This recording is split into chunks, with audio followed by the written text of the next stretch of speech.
The following is a presentation of WGN Sports. Inning play began yesterday, but Jose Valentin and the Brewers came out on top, making the Cheeseheads very happy indeed. Kevin Ory's triple made Cub fans happy also, but it wasn't enough as the Brewers beat the Cubs. Stay tuned for more action today.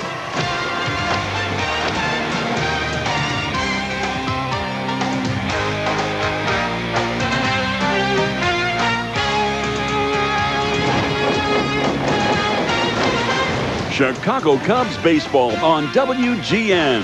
Brought to you by Hurry Fresh Budweiser, who reminds you fresh beer tastes better. The Stars of Chicagoland, your local Chrysler Plymouth dealer. The Discover Card, proud partner of the Smithsonian's 150th anniversary. Pepsi, Generation Next. Montgomery Ward.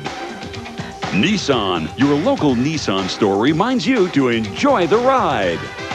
And by Southwest Airlines, with fares so low, you have the freedom to go places.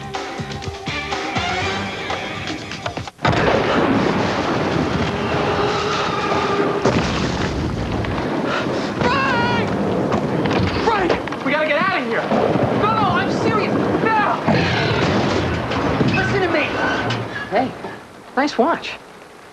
Now at Burger King, the Lost World Jurassic Park watches. Collect all 4, each just $1.99 when you buy any value meal.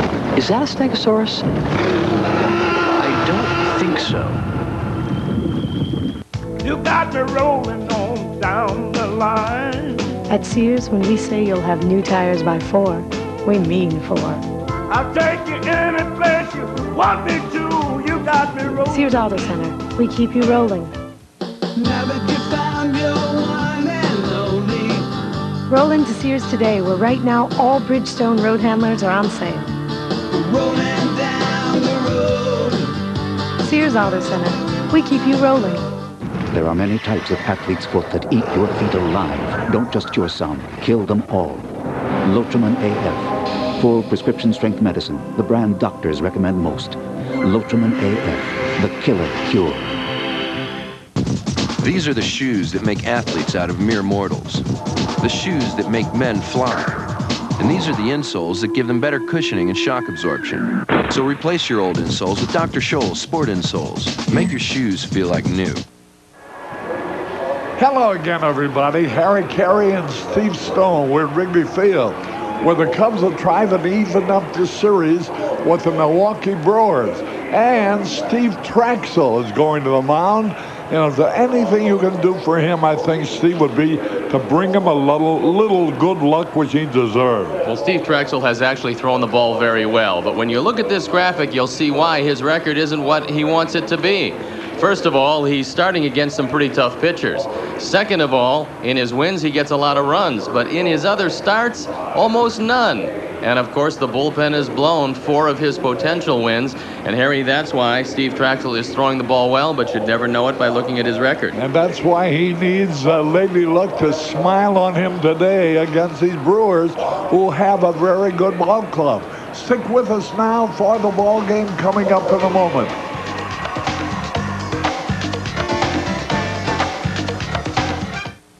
What do you get when you fly Southwest Airlines? Fun fares. Well, you've waited so long for a fare to get so nice and low now. You really should fly. Light up the night. Southwest Airlines fun fares are so low. Want to see that again? Now you can fly just for the fun of it. With us, 'cause we got a lot of things to do now. You really should fly. And you'll have fun, flying Southwest on a fun fair today. Fun, flying on a fun fair today. I get my license next month. When I was a kid, I figured that there was no way that thing was going to be around when I turned 16. I wanted it to die so bad. It broke down a couple times, and I was like, yes! But Dad would go to Napa, get whatever 1970s parts he needed, and boom, that leisure suit on wheels, we'd be back on the road again. He made me a deal last week. Get straight A's, and you can drive your mom's car. Thanks, Napa. Somebody make it stop. Keep your classic looking great with Armor All Protectant or Armor Plate, just $4.99 each at Napa.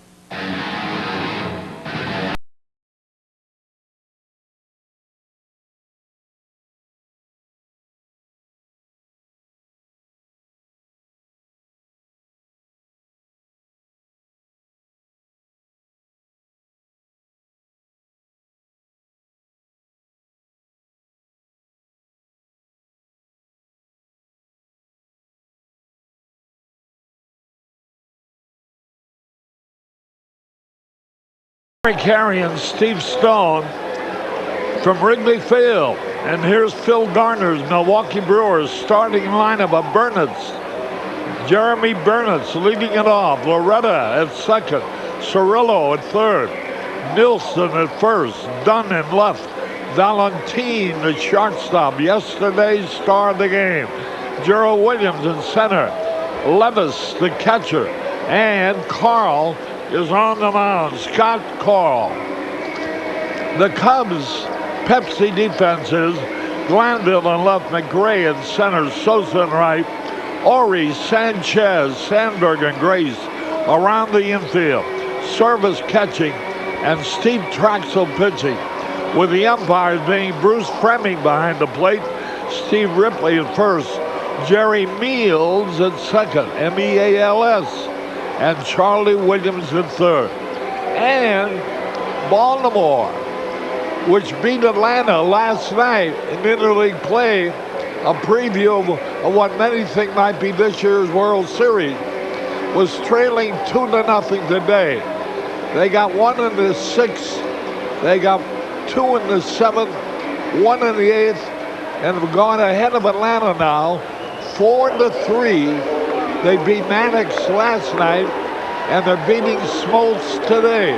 There's a look at Steve Traxel and what he's done this year, and somewhat surprising 3-5 record. Traxel has thrown the ball just great. In fact, the last 4 starts, he's given up a grand total of 5 earned runs.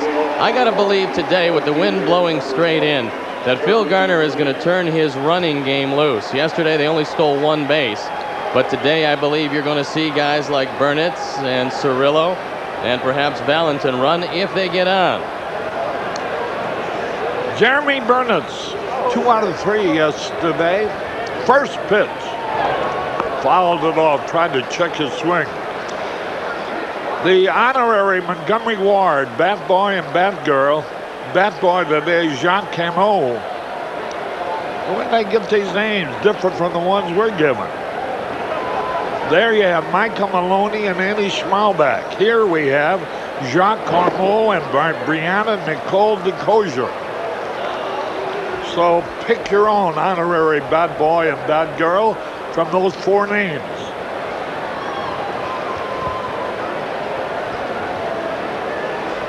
One ball, 1 strike.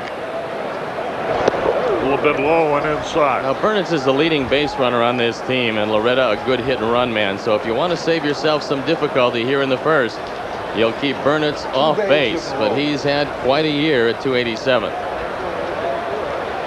Jeremy takes outside, ball 3. 3 balls and a strike. Steve Traxel, 1-3, lost 5 with a 4.54 earned run average. The 3-1 pitch. Popped the foul out of play. Boy, a lot of great fans.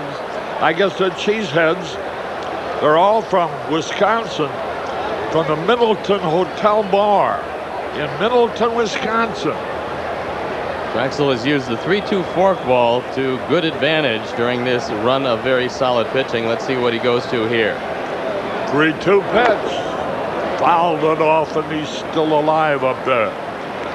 So, from Brennan's Farm Market in Middleton, Wisconsin, our appreciation for the food you sent up here. Wouldn't we but have a little time to enjoy it? Burnitz fouled that forkball off his foot. Maybe that'll slow him down. He's their leading base runner with 14 stolen bases. Now the pitch. A bouncing foul. You know, last night Baltimore had Atlanta beat 4-0. And the Braves came back in the late innings to make a ball game out of it, finally losing to Baltimore 4-3. Today it was Atlanta that broke out in front, but now Baltimore leads them 4-3 in the bottom of the 8th. 3-2 pitch. There's a drive. Long into right field. Will be gone. Nice play by Sammy Sosa, who got a great jump on that ball. A hard hit line drive. Burnitz doesn't seem to get everything in this swing, yet he hits a rocket to right. Sammy catches it with 1 foot on the track. And Traxel throws a lot of fly balls. He's given up 12 home runs, and this one was hit hard enough but not high enough, so Sammy tracks it down. Well, it certainly seems from the attendance that the interleague play is a great success based on the first 2 days. Here's the pitch, a strike call. 1 out. Mark Loretta from Northwestern University, hitting 300. 2 out of 3 yesterday, driving in a big run. Now the pitch. A little bit low.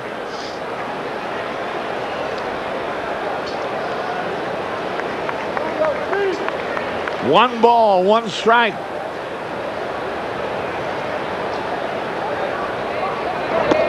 There, it's in there, a beauty, a strike call. 1 ball, 2 strikes. Baltimore has changed pitches in the bottom of the 8th at Atlanta. In the bottom of the 8th, Atlanta batting. Loretta's been a very pleasant surprise since Fernando Vina went down. Hitting much better than he did last year. He started a swing. Did he go around? Nope. They appealed to the first base umpire, Steve Ripley, and he says he held up in time. 2 balls, 2 strikes.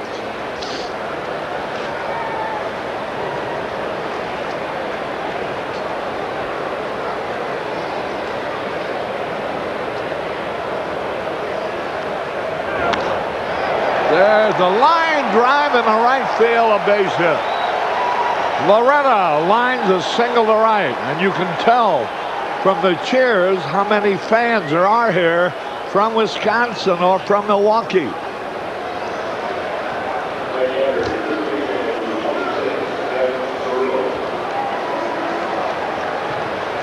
Cirillo, one of the best hitters on this team. He was hit twice yesterday. He had their 1 stolen base, and he's been hit 8 times this year. And it looks like when you throw inside, he doesn't mind getting hit to get on base. So Cirillo 0 for 2 yesterday. 5 homers, hitting .291. Good fastball over the inside corner. Hit by pitchers in the American League. Cirillo is second to Anderson of Baltimore. There you see the leading 5. 0-1 the count.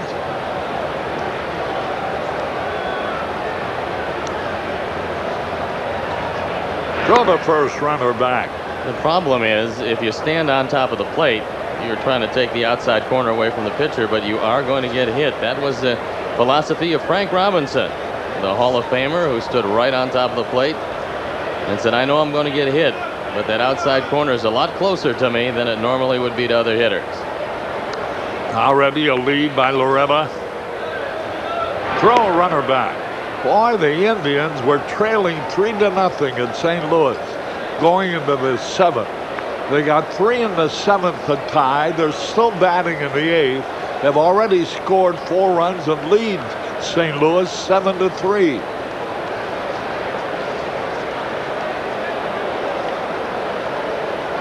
Great day for the sailboats and for all the volleyball players too.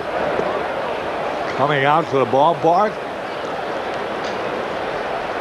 A lot of volleyball games, a lot of beautiful people engaged in playing them.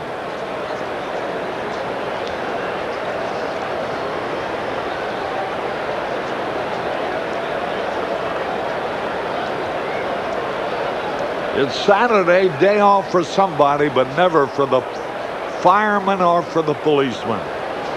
1 ball, 1 strike.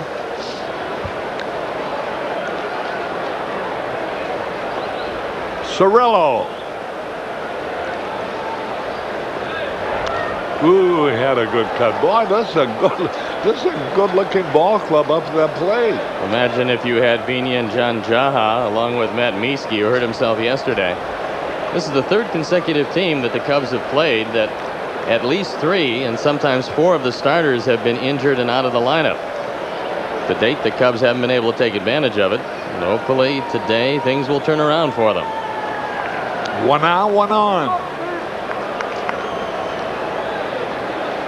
The Mets beat the Red Sox 5-2 today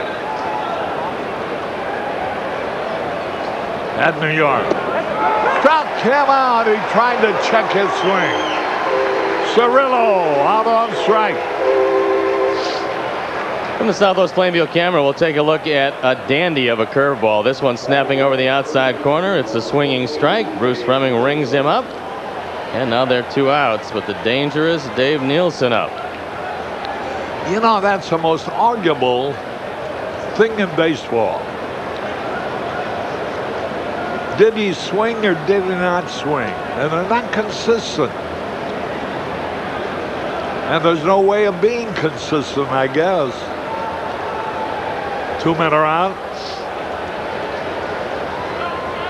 And if the plate umpire is in doubt, he appeals to either the first or third base umpires, depending on whether it's a right-hand hitter or left-hand hitter. And if either one of them happens to blink at that exact moment, he doesn't really know either.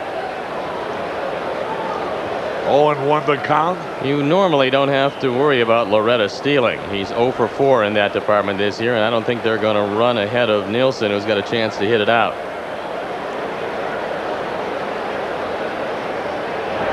Swung, and he missed, and he made him look very bad. Dave Nielsen, out of Australia, a catcher, first baseman, playing first right now.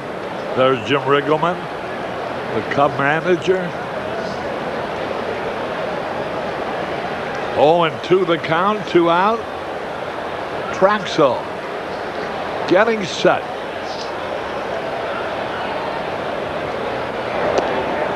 Little bit wide, just missed. Well, the way Nielsen swung at that forkball on strike 2, I would expect another one low and away here. When you haven't seen a pitcher, except in spring training, and you see him now and you realize his stuff is a lot crisper, sometimes it's difficult. So let's see what Scott Service has in mind. 1 ball, 2 strikes. There's a drive, right center field, going deep, being cut down by Sosa, but here comes the first run of the ball game, racing for the plate. Well, Harry, he didn't go to the forkball. As bad as he made him look on it, for whatever reason, he went to the fastball. And Nielsen is a dead fastball hitter, and he drives in the first run of the game. Watch it again. Watch where Service wants it. But it is a fastball. It tails back out over the plate. This is not going to be an easy day to score runs. Sammy has the ball drop out of his glove. He would have been able to hold Loretta at third. Instead, he scores, and the Brewers go on top. So here's Todd Dunn hitless yesterday, 1-0 in favor of the Milwaukee Brewers. Here's the pitch a little bit inside. You know, 38 years ago today on this stage, June 14, Ernie Banks hit his 200th home run off Carlton Willie of the Milwaukee Braves, as the Cubs beat the Braves 6-0. There's a line drive right at the Ori to retire the side. Dunn lines to Ori, but 1 run on 2 hits. 1 man left. We go in the bottom of the first. 1-0 Milwaukee.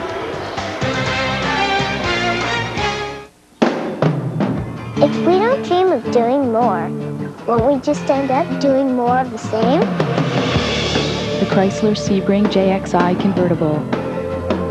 Computer-controlled multi-valve engine, top-down self-equalizing stereo, race-inspired suspension, best convertible interior space. And now get a lease for just $289 a month. The Chrysler Sebring convertible. As far as it gets from more of the same. What's new in your world? Lots and lots, tons and tons of tennis balls. Some of the things that are on my Discover card statement. I travel quite a bit. Ooh, I didn't know that the golf balls around here. Just relax, enjoy nature, and Very good.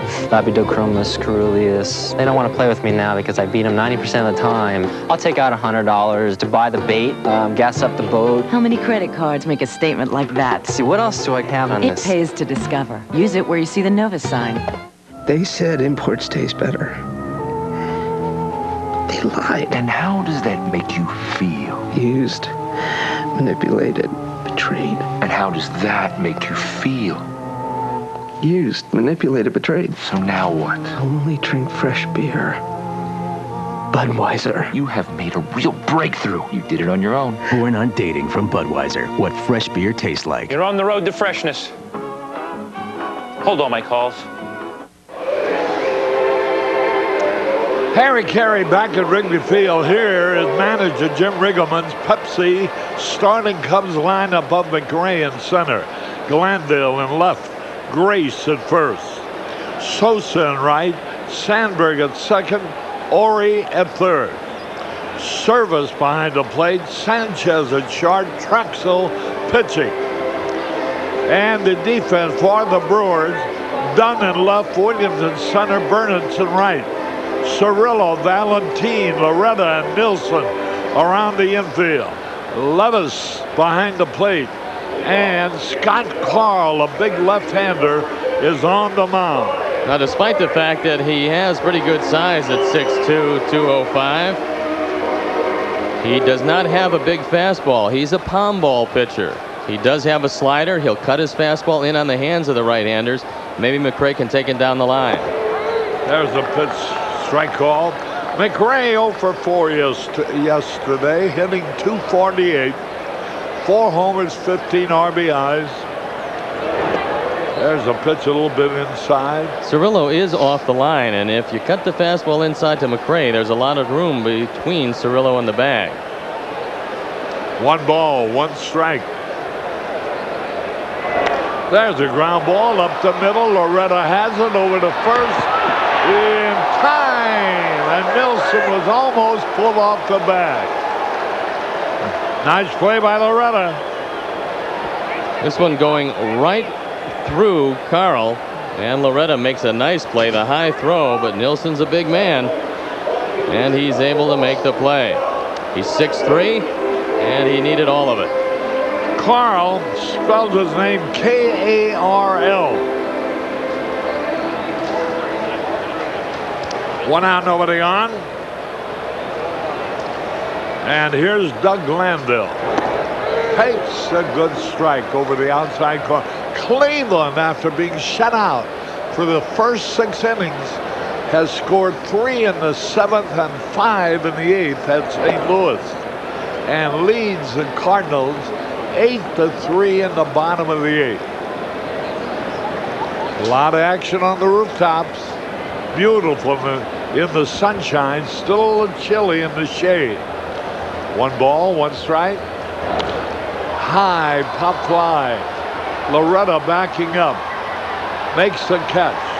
2 away. Carl was supposed to start a couple of days ago, but he had some shoulder stiffness, and he was scratched and moved into this spot. So the Cubs, who have had their problems lately with left-handers, have to face another soft-tossing left-hander today. 2 men around, nobody on.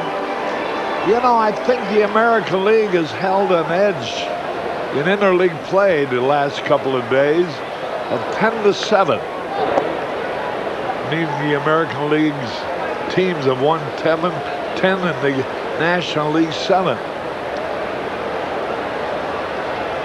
Cleveland's walloping St. Louis. And Baltimore was holding a lead, but the Atlanta Braves have been out quite a while.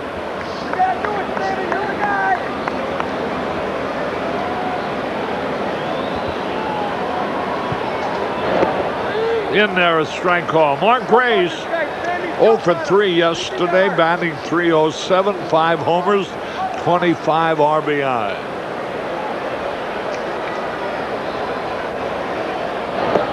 Pitch a little low, ball 3. Last year, Milwaukee averaged over 6 runs per start for Scott Carl. This year, they've averaged a little over 3.5, and that's one of the reasons why he has a 2-7 record. There's ball 4, and that brings up Sammy Sosa, who was 0 for 4 yesterday.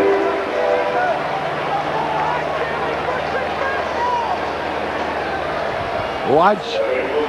There they are. How'd you do that? How'd you do it? That's tremendous. They were all playing as I came to the ballpark this morning.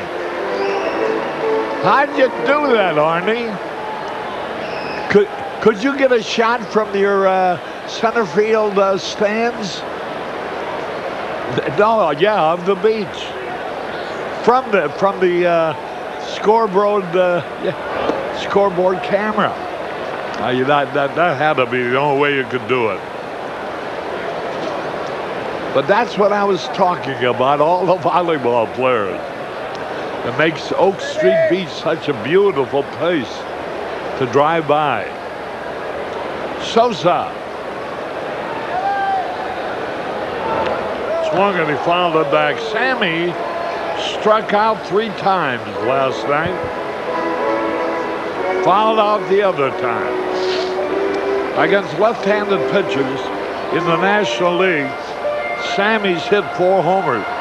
Castilla and Langford lead with 6. Sammy, Gwynn, and Walker with 4. Carl has given up 9 home runs in 76 in the 3rd innings. So it can be done, and his control hasn't been good. 41 walks in those 76 in the 3rd innings.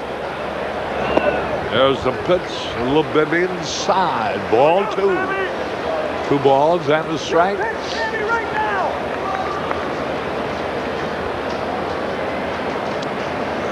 There's a view from my scoreboard camera of Lake Michigan and all the sailboats.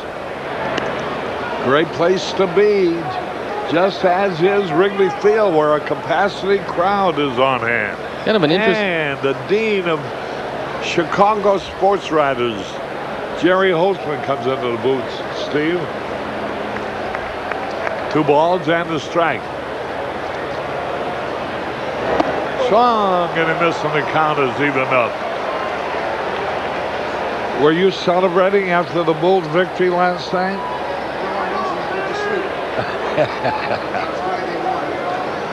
You were asleep, though. Terrific series. It was a terrific show. Oh, yeah. Fantastic show. The Braves have tied up Baltimore in the bottom of the 8th. 2 balls, 2 strikes, 2 out. A high pop foul out of play. I know you're here to talk about the Tribune's 150th anniversary. We're going to talk about that in a moment. But how about interleague play? Do you like it? Well, it's going to take me a while to get used to it. A lot of that sure drawing a lot of people. Well, in that case, I hope it's a big success. The one thing I don't like about it is that it's going to affect the pennant races. Yeah, especially in September. There are going to be interleague games in September. When the league pennant races should be decided by the teams in the same league. Yeah. But maybe in time they'll do away with that and they'll schedule it a lot better. 2 balls, 2 strikes, 2 out. Sammy Sosa. High. Ball 3, 3-2. Sammy's about the only part of the Cubs offense that if he doesn't come through, they probably lose. The only man with any power. He's hit 15 homers, driven in 49 runs, has struck out a lot like a lot of home run hitters do. 3-2 pitch. Fouled it back and out of play. You know, here the Bulls won 4 world championships in 7 years. 5 in 7 years, that's right. And we haven't been able to win a pennant here since 1945. We've had 2 division titles. 3 balls, 2 strikes, 2 out, 1 on. 1-0 in favor of Milwaukee. There goes a runner. Pitch foul back. Grace was looking back towards the plate as he was running toward second base with 2 out, 3-2. Nothing really to be looking for. Maybe the Cubs should sign Michael Jordan, but the White Sox tried that and it didn't work. Yeah, but I think that if the White Sox had signed Michael Jordan as a ball player earlier in his life, it may have worked. Oh, I'm sure of it. He's a great athlete. He just turned the baseball a little bit too late. 3 balls, 2 strikes. There's a high pop fly. Nobody's going to reach it. It's going to drop. A base hit. And Grace goes around to third. And the Cubs threaten here with 2 out. Runners at first and third. And Ryan Sandberg coming up.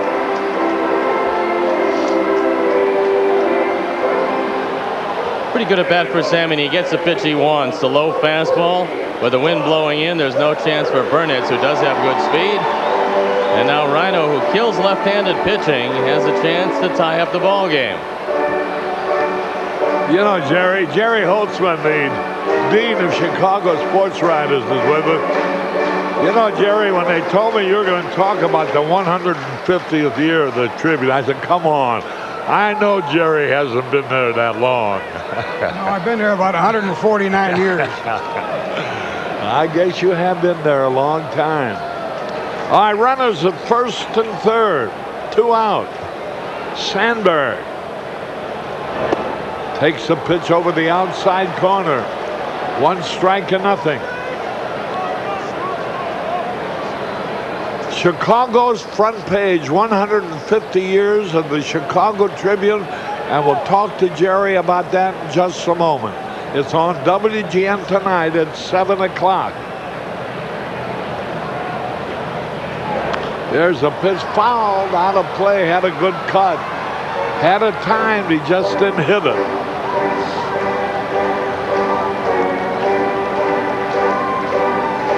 Boy, oh boy, Cleveland, after being shut out for 7 innings in St. Louis, got 3 in the 7th, 5 in the 8th, and lead 8-3 over the Cardinals. The American League showing an edge over the National League in games finished so far. Here's a throw over to first, runner back.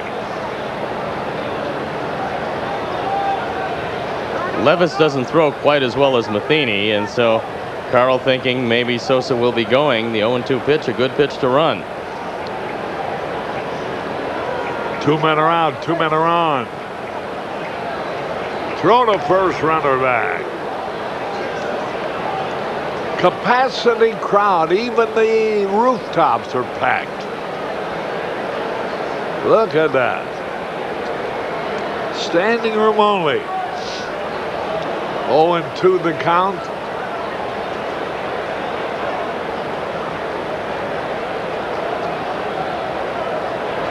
High inside. You know, I didn't count the crowd, but I'll bet there are 150 Wisconsin buses. Oh, yeah. In the area. Oh, that's certainly. I well remember what a wonderful relationship there was between Milwaukee and the Cubs when there was the Braves, you know. That's right. 1 ball, 2 strikes. There's a long line drive, but it's going to be caught. The wind holds the ball up to retire the side. Boy, I thought that ball was going to be thrown. No runs, 1 hit, no errors, 2 left. At the end of 1, the Brewers lead 1-0. Now on pay-per-view. My son was kidnapped 3 days ago. This is your ransom. I'm offering this money as a reward on your head. Tell him that you were wrong. They will kill him. You think I wouldn't do absolutely everything to get him back? Mel Gibson. You still have a chance to do the right thing. In a Ron Howard film. If you don't, then God be with you, because nobody else on this earth will be. Give me back my son! Ransom. Now on pay-per-view. Rated R. My father, both my brothers, my kids will probably have thinning hair. Losing my hair was probably one of the most traumatic experiences in my life. But the great thing about Rogaine is you can interrupt nature. You can stop it. And Rogaine is proven to work. It goes right to the root to grow hair. About 4 months later, my wife walked by and she just was, hey, wait a second, you're growing hair. And since then, I've stayed with Rogaine, and my hair's really filled in. Check this out. It's great. I'm a user for life. Soccer sure has changed since I played. 30-foot rises. Contracting goals. This game is nothing like we could have ever imagined. And it all started with All Sport. All Sport, with a third more carbs than Gatorade. The game will never be the same. Jerry Holtzman, the dean of the Chicago Sports Writers, is with us. Jerry, how long you been with the Tribune? I've been with the Tribune 17 years. Oh, that's not so long. No, it isn't. I was with the Sun-Times for 38 years before that. Well, that adds up to a lot of years in the newspaper business. 150 years for the Tribune. Boy, oh boy, that's got to be a great show tonight. Well, it is. I saw it the other night. It's about 90 minutes, and it tells the history of the Tribune from the very beginning, from 1847. It's very well done. It was done by an outside agency, and it's the Tribune, warts and all. What do you mean by that, warts? Well, I mean, they just don't show what's good. They just don't show a lot of good things that happened. They showed some things that weren't so good. What wasn't so good? Well, there was a reporter named Jake Lingle who was on the take and was murdered. And there were other things. There were other things that I thought were very interesting. I'm sure a lot of people don't know about the Tribune. I didn't know everything either. Here's a high pop fly that Sandberg will catch, and Valentine is retired, one gone. Are the professional actors or amateur people connected with the Tribune in this play? No, there are no professional actors. There are historians, people who've written books on Colonel McCormick and the Tribune, and there's a lot of Tribune editorial people speaking. And I think there may be some politicians, and of course Colonel McCormick is pictured a lot, and the editors of the Tribune, John Madigan, Jim Squires, a lot of people are in there. Jim Dowdle, I would imagine. Yes, Jim Dowdle is in there. I think he mentions you. He said you were his greatest acquisition. Yeah. Here's a line drive. Grace grabs it. Gerald Williams lines to Grace.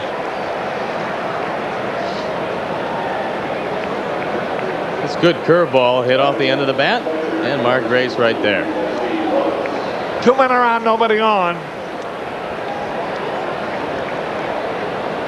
There is no doubt in 150 years a great newspaper like the Tribune has to have much to do with the development of the greatest city in the world, I think, Chicago.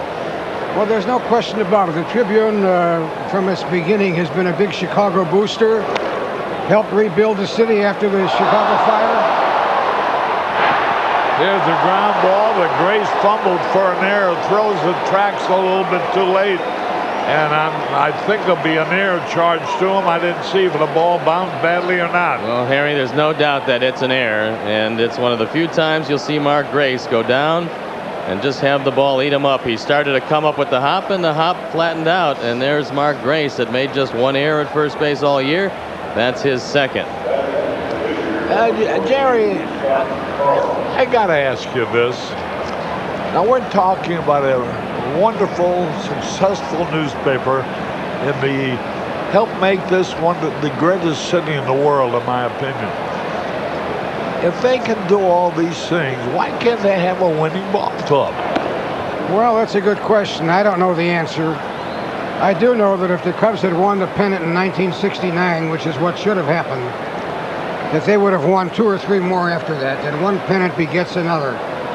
They didn't win, and they didn't win the next year. And I don't know. I think the Cubs, you know, people say to me, it's pretty tough covering a losing ball club. I've covered a lot of losing ball clubs. I may lead the league in writing about, in losing game stories.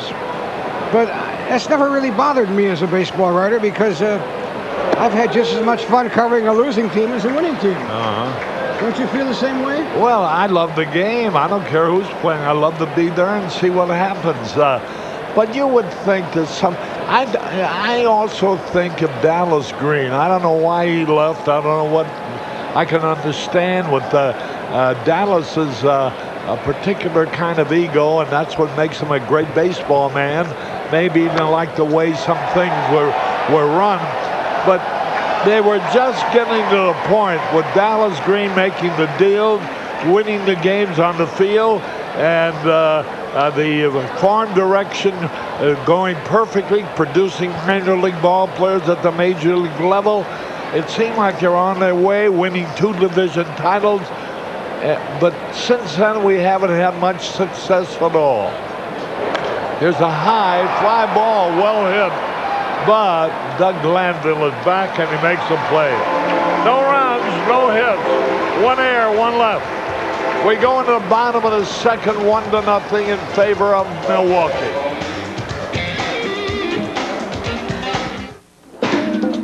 U.S. gold medalist Mia Hamm spends 90 minutes destroying her hair and 90 seconds bringing it back with Pert Plus. More than a shampoo, it conditions too. How? As you shampoo, the conditioners stay suspended. As you rinse, the conditioners go to work, giving you great hair simply. Perfect for Mia, because she wants great hair, but she'd rather be living in it than working on it. Wouldn't you? Pert Plus. Simply great hair. Simply. Every face, like every voice, is individual. That's why Braun created the Flex Integral with a pivoting head to follow every contour and a multi-stage shaving system for Braun's closest shave yet. When we decided to have a baby, we knew we had to stop smoking first. We had the motivation. We needed the help. We chose Nicorette gum because it was flexible. It gave us the choice of 2 strengths, one for light smokers, me, One for heavy smokers, me. and the power to decide, how much to use and when to use it to fight our cravings. We've been officially smoke-free for a year now. And in gratitude, we're thinking of calling the baby Nicorette. It's a joke, honey. Nicorette gum will help you quit smoking successfully by helping you control your cravings. You can do it. Nicorette can help.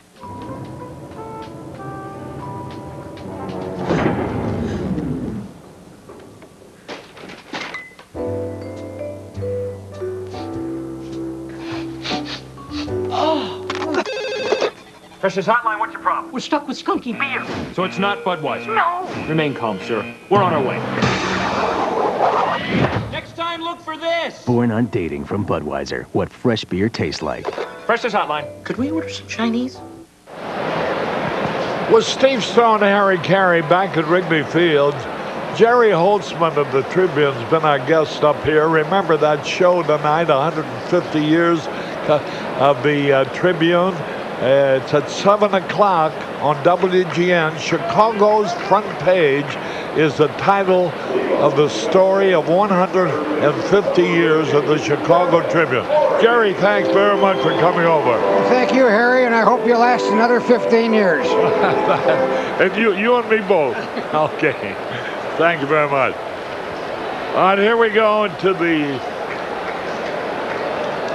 bottom of the second. High drive, deep right field, going back, might be on it, and it is in the basket. Kevin Ory hit one into the basket and the right fielder, Jeremy Burnitz, thought he was going to catch it, and the ball landed in the basket before it could fall into his hand.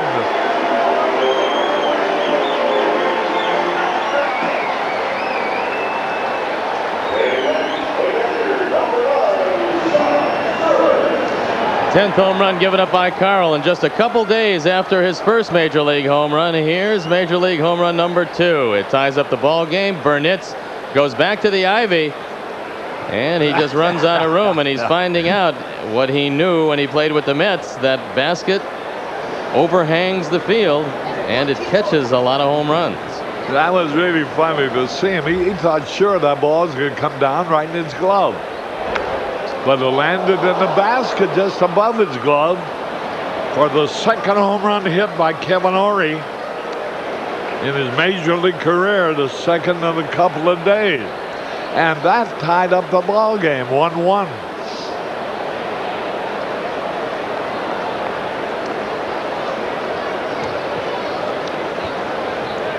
Here's service, some pitches in there, strike-free call. For Southwest Airlines, how far does it fly? 365 game-tying feet. And with that home run by Kevin Ory, another $25,000 goes to fund Cap Cure's mission of finding a cure for prostate cancer. If you'd like to learn more about Cap Cure and receive important information about prostate cancer, call 1-800-547-CURE.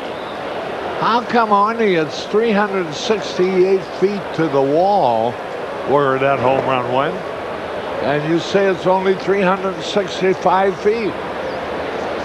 Yeah, I know that. Cleveland came from behind and beat St. Louis 8-3.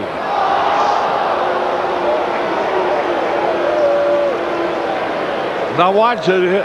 Jeremy, see that he reaches up, he thinks he's got the ball. 2 balls and a strike. Foul back into the stands. 2-2 on Sanchez. Watch, he's trying to find the ball. He has no idea where it is. And then it suddenly dawns on him that there is a basket up there. A little bit inside. 3-2. Baltimore did not score in the top of the 9th at Atlanta. They're tied 4-4. Base hit, right field. Sanchez, who 1 out of 2 last night, singled sharply to right, his first time up today.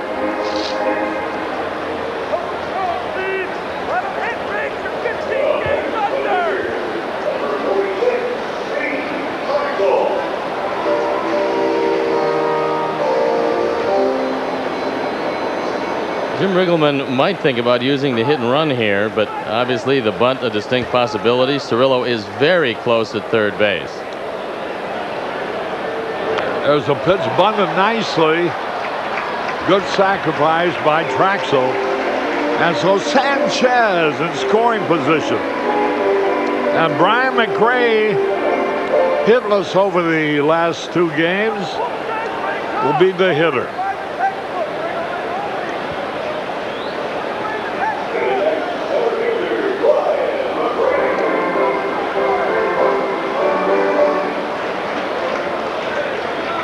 Sal Bando's brother Chris coaching at third base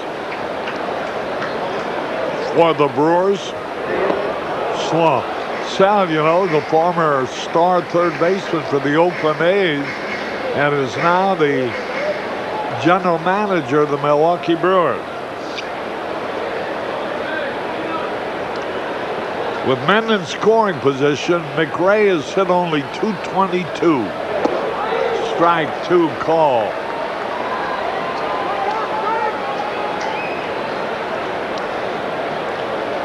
Bando and Gantner are the coaches for the Brewers. Radisson and Oliveras are the third and first base coaches for the Cubs. Pitch is a little bit high. You would think that would set up the palm ball away, so if Ryan is patient, he can take it into right field. With Loretta playing up the middle, there's a lot of room on the right side, and Nielsen is not the quickest of first basemen. McRae waiting. A little looper, it goes into the stands, foul. A full house here today. It's unusual for the attendance to reach 40,000 here because I think seating capacity is only 37,000. 1 ball, 2 strikes. McRae. There's a base hit, and the Cubs have taken the lead. 2-1. McRae singled to right center, driving in his 16th run of the year. Well, there's the palm ball away. And as you can see, Levis wants it down. It's not down, it's up. And McRae picks up a run driven in by going to right field, as he should. Here's Glanville. And the Cubs are leading the Brewers for the first time in the series.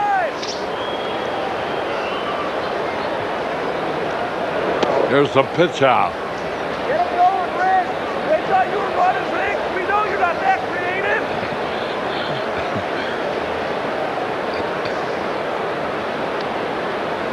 McRae. Kevin Ory started this inning with a home run. There's the strike call. 1 ball, 1 strike. Final game of the series tomorrow at 1:20.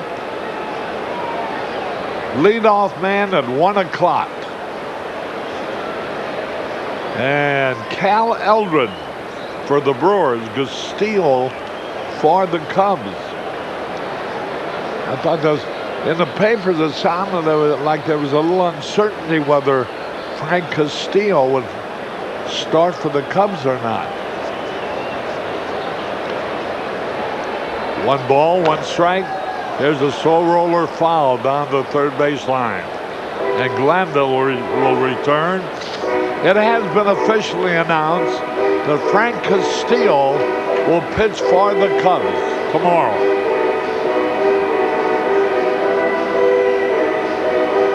And Cal Eldred out of Cedar Rapids, Iowa, now lives in Chandler, Arizona, which is the training base of the Brewers. 1 ball, 2 strikes. There goes a runner. There's a drive, sharply hit but out. Glanville lined hard with McRae breaking off first. But the ball went right to Todd Dunn. 2 runs, 3 hits, no errors, and 1 left. At the end of 2, the Cubs are out in front, 2-1. Entertain clients or friends in the finest seats in the park. Rent a Wrigley Field mezzanine suite. Suites are available for every home game and can accommodate groups of 15 to 55. For more information, call 773-404-4200. The Pepsi Stuff catalog is back, and you won't believe what's inside.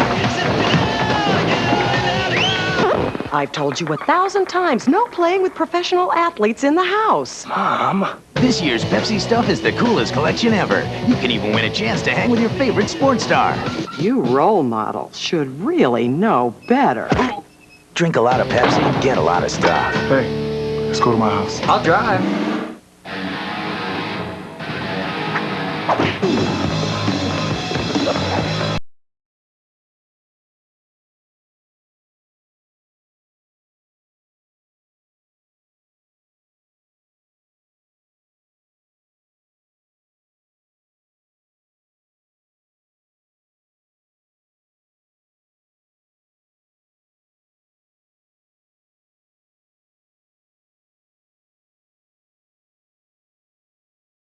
Lost, and I don't read the instructions when I'm putting my kids' toys together. And I don't need help fixing my car.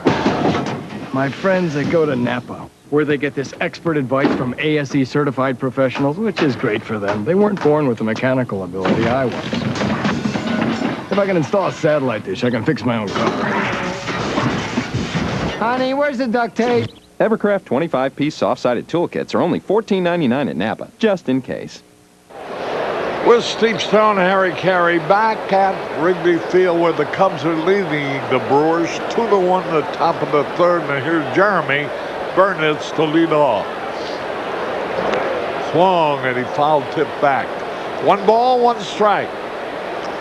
Congratulations are in order to Jim Mazik of basketball in the visiting clubhouse on his graduation from DePaul University today. Jim Mazik, a DePaul graduate as of today. Here's a pitch, a strike call. There's Sal Bando, and he doesn't look a day older than he did the first time I saw him. A wonderful man, a wonderful ball player, and a fine general manager. Here's a pitch slowly fouled out of play.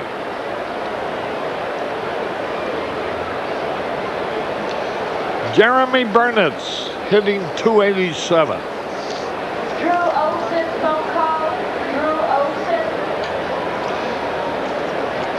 Congratulations to Clay and June Houston celebrating their 50th wedding anniversary today. Clay and June Houston. 50 years of wedding bliss and never had an argument. 2 balls, 2 strikes. Atlanta batting the bottom of the 9th, tied up with Baltimore 4-4.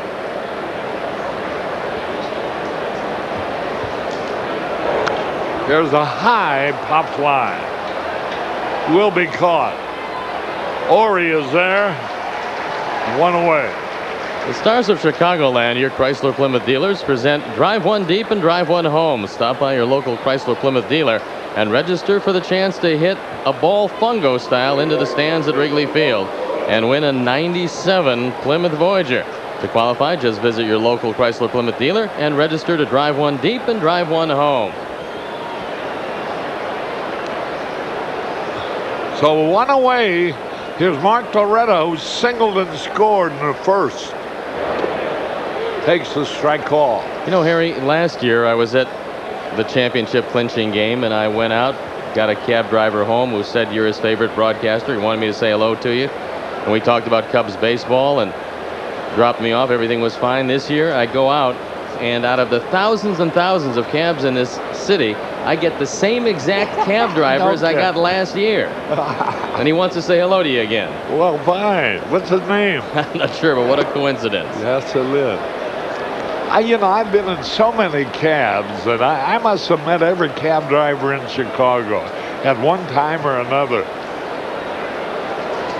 Some feeling good and some feeling bad. Well, this was a very nice young man who happened to be cruising around, and there I was again, and he said, "You remember I got you last year at the same time, the clinching game?" And I said, "Absolutely." Were you out in front of the United Center? Madison Street, yes. I went up to the restaurant there a couple of weeks ago, the Madison restaurant. And the Bulls game was just over, and the people were really flocking in there. 2 balls, 2 strikes, 1 out.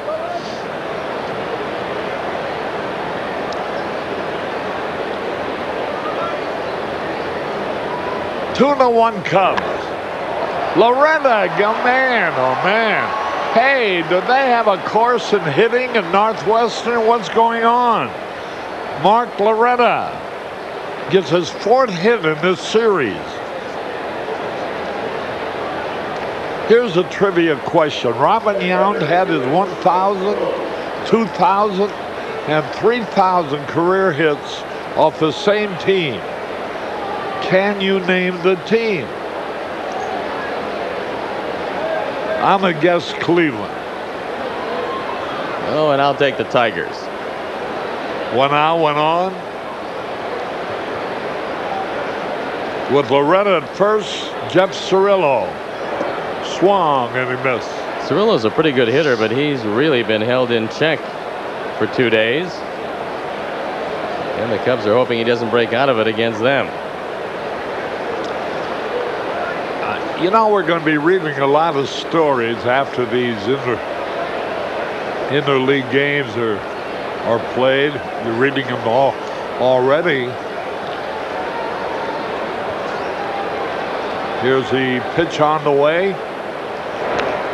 Foul off on the ground. And obviously, the conclusion is going to be that the American League might be the stronger league. I'm not saying it is or it isn't. But they're going to probably win more games on this first interleague play than the other league will win. I think you're going to be surprised, Terry, that it's going to be just about even. Yeah. But just about even now, I think it's 10-7. Here's the throw to first.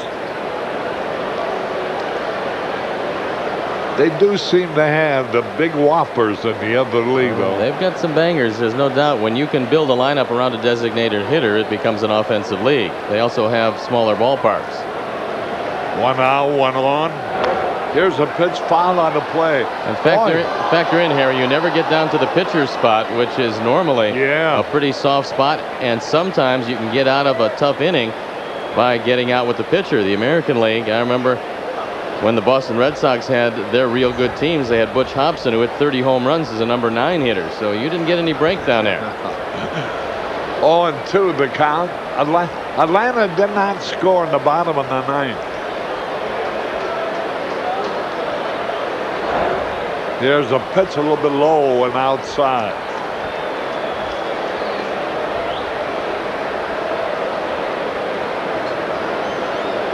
What is that?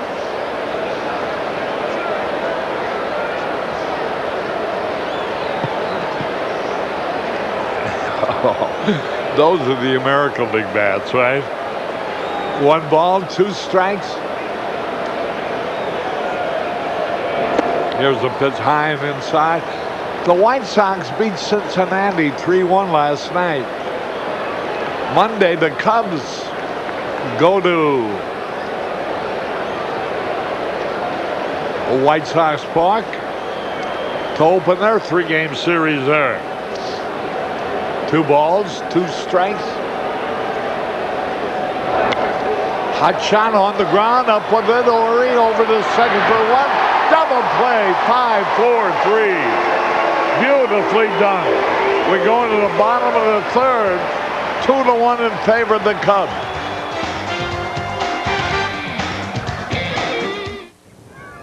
I love watching baseball on TV, but it can't beat playing ball with my family.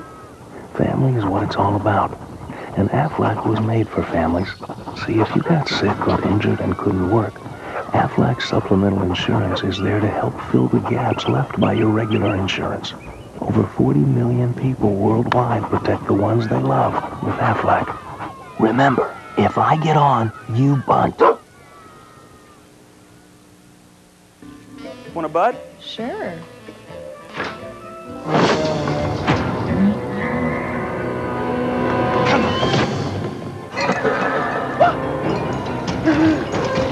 Ouch. Are you okay? I'm fine. Yes!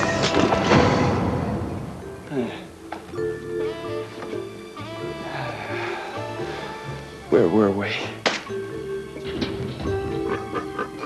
I get my license next month. When I was a kid, I figured that there was no way that thing was gonna be around when I turned 16. I wanted it to die so bad. It broke down a couple times, and I was like, yes! But Dad would go to Napa, get whatever 1970s parts he needed, and boom, that leisure suit on wheels, we'd be back on the road again. He made me a deal last week. Get straight A's and you can drive your mom's car. Thanks, Napa. Somebody make it stop. Keep your classic looking great with Armor All Protectant or Armor Plate, just $4.99 each at Napa. If a Cub player hits a homer today, write the distance, date, and your name. Send it to WGN. You could win tickets to any Southwest Airlines destination. Everyone's raving about Steve Harvey and it's new time. You girls talk more than Stevie Wonder accepting a Grammy. Sunday night at 7 on WGN. Harry Carey back at Wrigley Field. Let's watch that double play again. Ori came up. The ball was hard hit. A good around the horn double play. And here is Mark Grace. Tried to bunt his way on. Did it hit him in foul territory, I guess. Strike 1.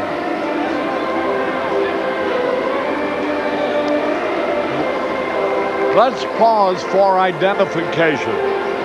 This is America's #1 sports station, WGN-TV, Chicago.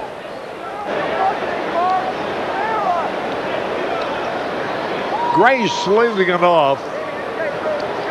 2-1 in favor of the Cubs. Pitch a little bit low. The fleet's in. Oh, I bet they're enjoying this ball game. That smash up the middle.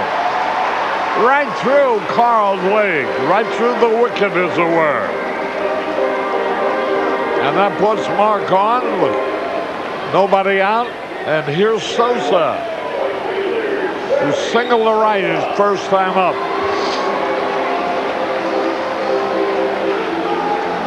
Well, the hard-hitting Rockies lineup discovered what the American League has known for a long time, that you just don't hit Randy Johnson too well. He panned 12, and he threw that fastball by so many of those hitters. You just saw the highlights, and nobody could catch up to it. I tell you, well, I got a kick out of it. Kruk did it last, I think. But Larry Walker announced before the game he wasn't going to play, and he didn't play. He said, why should I try to hit that guy? Walker, of course, a left-hand hitter, and Randy Johnson, the big unit, throws left-handed and throws hard. He fanned 12 in 8 innings. The answer on the Nissan question is, hey, my guess was right. It goes to show you the law of averages will take care of you. Here's the drive, way back, near the wall, against the wall. Here's a runner around third. He's trying to be held up, but he's going to score. Dan Radisson was trying to stop him, but Grace ran right through and slid across the plate with a run. 3-1 Cubs. RBI number 50 as Carroll gets that changeup up in the air, and so does Sammy. Just missing a home run. Here comes Mark Grace. He figures he can score. The throw is offline, and Gracie flashes by Levis and scores easily. So Carroll really having some problems with the changeup. He's been working on a sinker, but it's not sinking. So that's Sammy's 50th run driven in this year.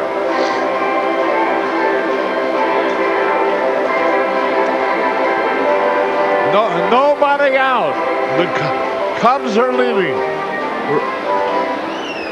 Jim Riggleman talking to Mark Grace. I read nobody out on his list. Yeah, first of all, there was nobody out. Second of all, you did have a hamstring pull early in the year. And with nobody out, running through a stop sign isn't what managers like to see. Here's Sandberg. Sammy in scoring position. Sandberg hit the ball very hard, but out. First time up. 1 strike and nothing.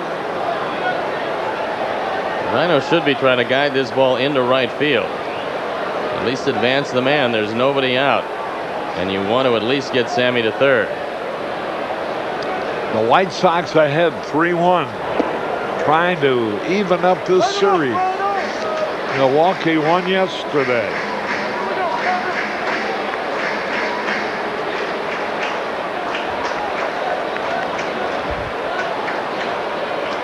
One ball, 1 strike.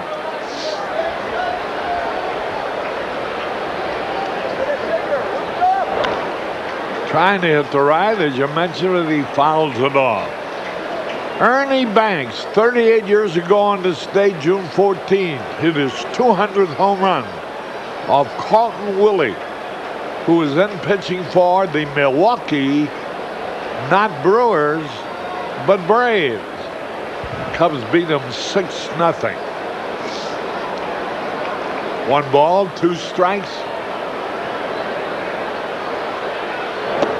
Inside. 2-2. Baltimore batting the top of the 10th, tied in Atlanta 4-4. Final game of the series tomorrow. Then a long road trip to Chicago's South Side. 3 o'clock ball game Monday, by the way. 2 balls, 2 strikes. Out inside. Boy, he had to duck out of the way of that one. Cleveland beat St. Louis 8-3, and the Mets beat Boston 5-2. Be interesting to see how long Phil Garner goes with Carl. He does not have a lot out there today. 3 balls, 2 strikes. Pick up play, they're going to get him. Safe. Oh, boy, that was close. Valentine had the ball right there. It looked like he may have had a shot at him. But on a close play, he was safe. Good throw. But Sammy able to get the hand back before the tag, and the Cubs might have gotten a break that time. Looked like he had him. You know, here the New York Yankees, world champions of baseball. Here's a pitch, foul back. Owned by a man who doesn't care about the money. He spends whatever it takes to get what he wants. He's got a championship team with a left-hand pitcher named Key and a relief pitcher named Wetland. He doesn't sign either one of those 2 guys. And you wonder how that could be. Here's a pitch. A high pop fly, short, right field. Jeremy Burnett's coming in to make the catch. 2 away. 1 away, rather. And the Yankees, with those 2 guys on their pitching staff, probably would be unbeatable this year, but as it is, Baltimore is well ahead of them. Why do you think he didn't sign him? I think there was a little concern about the arm of Jimmy Key, and he also felt that Mariano Rivera could take over as a closer, and he felt he'd be best served spending the money elsewhere. So he had a payroll, Harry, in excess of $60 million as it was. Wetland wanted a 5-year contract, I believe, and I think there was concern about Jimmy's arm, but Key has come roaring back. He's having a magnificent season. Baltimore gambled, and they won. Here's the pitch. It goes to show you got to gamble sometimes. Well, Mariano Rivera is more than filling in for John Wetland. He's doing quite a job. 1 strike and nothing. Baltimore did not score in the top of the 10th at Atlanta.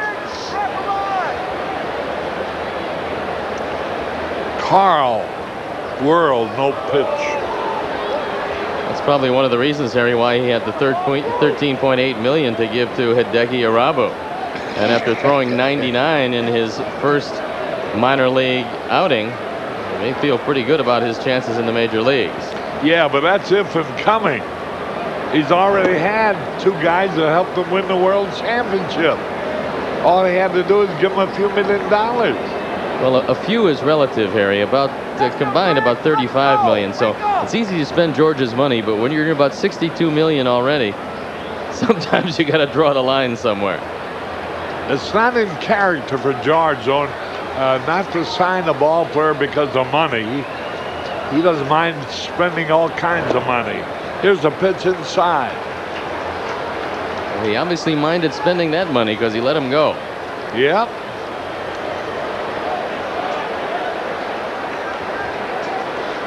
Well, they're not drawing very well in New York. No, that is true. Neither New York team is drawing particularly well. 2 balls and a strike. There's the pitch outside, but the Mets did pretty well yesterday. They drew almost 45,000 playing Boston. And they haven't been drawing at all. 3 balls and a strike. He walked him, and Ori, who hit his 2nd homer of the year to lead off the 2nd, draws the base on balls. Runners at 1st and 2nd, a run home, 1 out. Cubs lead 3-1.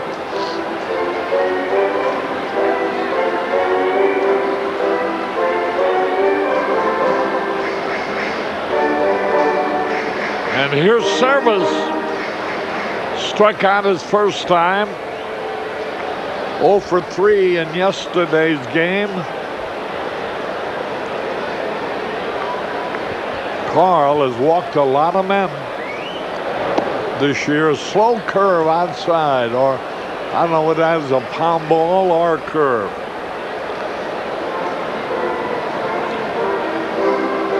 Levis goes out to talk to him. Probably going out and a sign from the dugout because they're getting the bullpen up and going as Carl is really struggling. The Cubs are threatening to blow it open here in the third inning.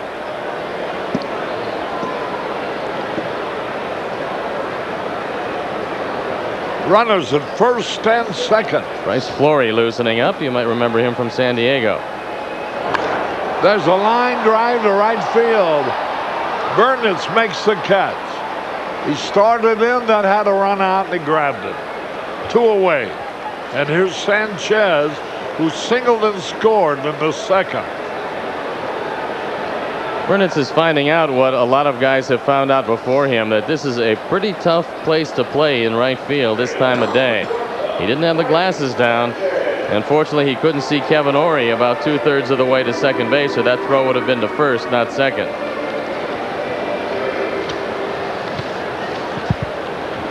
Seattle murdering the Dodgers.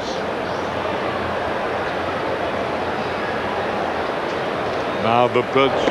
A little bit inside. 5-0 at the end of 3. Seattle over the Dodgers.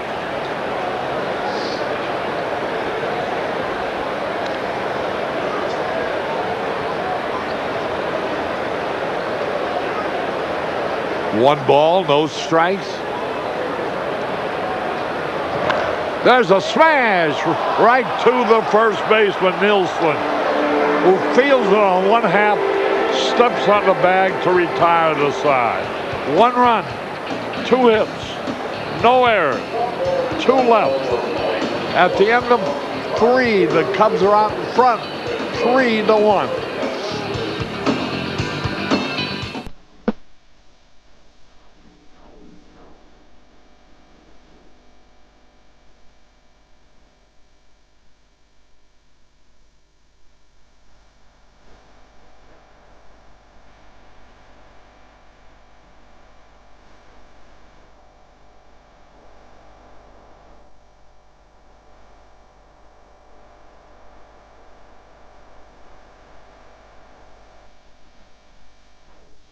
Dinner with the new neighbors has the guys a little tied up.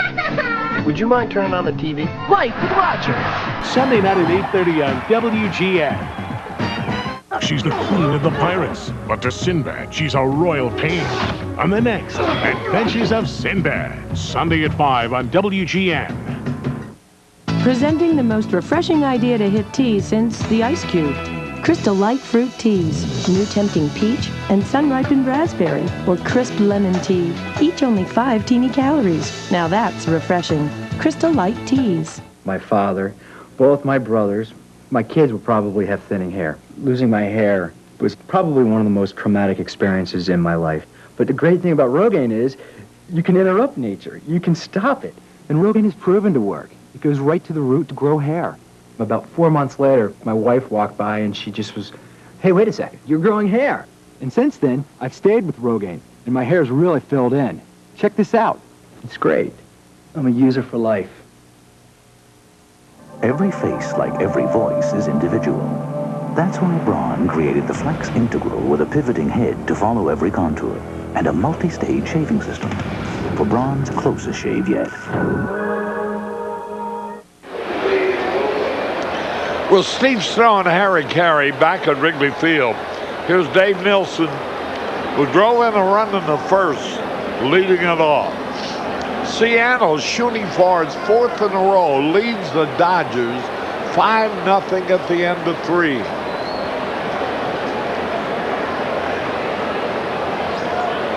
Boy, oh boy, Randy Johnson.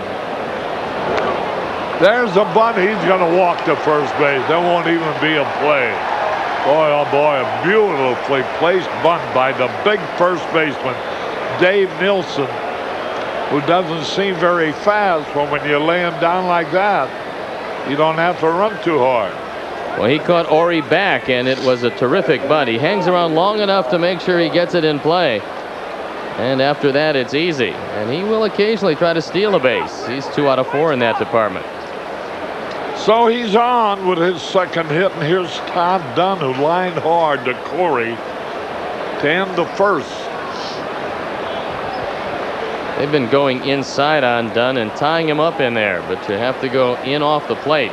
You get it under his hands. Here's the pitch a little bit inside. Dunn hitting .241. Hitless yesterday. Dunn and Anton Williamson are the 2 stars of the future for this team. They were rushed up here due to injuries.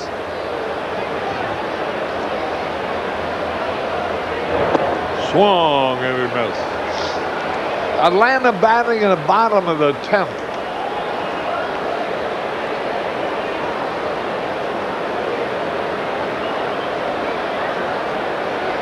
Tied up with Baltimore.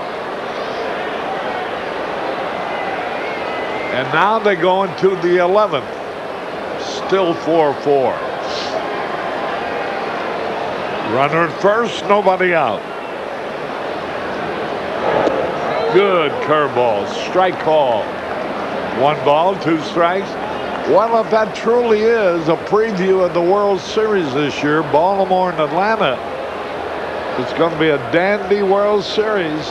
A great game last night and a great game today. Runner at first. Swung and he missed, striking out. Dunn goes down swinging.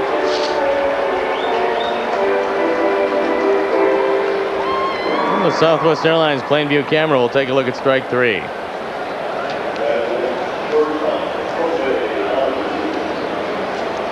And so with 1 away, is Jose Valentin, the shortstop, who was a big hero yesterday with a 2-run homer and a double. Got to be careful with him because he has very good power from the left side, and the wind is blowing toward the right field corner. There's a curveball in there, a beauty, a strike call. Last year he hit 24 home runs, drove in 95, which is a lot of production from a shortstop. And yesterday he hit only the 3rd home run of his career as a right-hand hitter. 0-1 the count.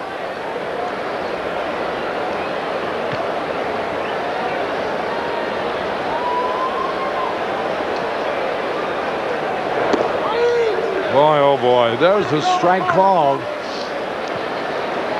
The Pittsburgh Pirates at 500 lead the Central Division by a full game over Houston.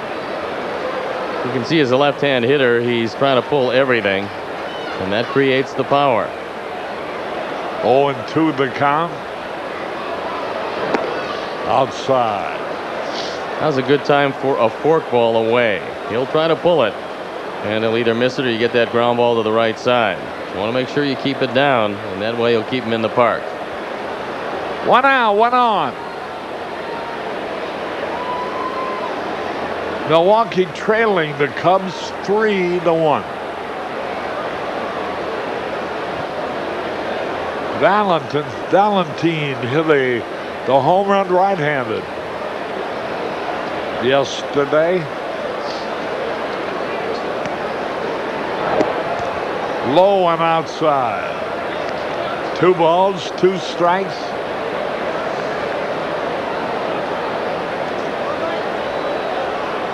Colorado leading at Oakland 4-0 in the bottom of the 5th.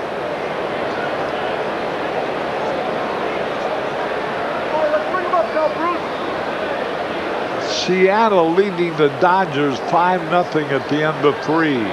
Other teams playing tonight. Here's a ground ball foul. He does pull the ball. He's got a good twist in his hips. He tries to pull everything, especially from the left side. And that was a pretty good forkball. It stayed away. 1 on, 1 on. I wouldn't try to sneak the fastball inside on him. He's a very good fastball hitter from this side.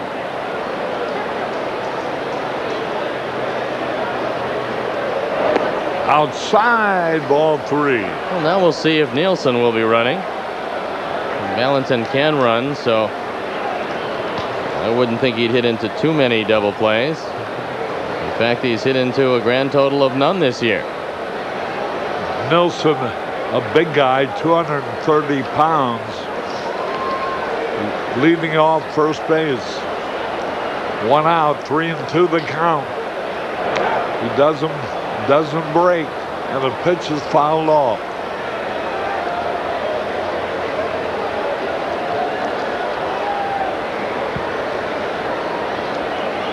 Well, I got a new briefcase today, a day early. You're kidding. You retired that old briefcase? I hold it for sentimental reasons. So that was a Father's Day gift? Which will be the story of this one, too, because it's a Father's Day gift. Well, there you go. You shouldn't have done it, Steve. 3 balls, 2 strikes. Now the pitch. We struck him out swinging on a foul tip the Service held on to. 2 men away. From the Southwest Plainview camera, take a look at a good outside fastball. He set him up with the forkball, and there is a Southwest Airlines Plainview camera high atop Wrigley Field.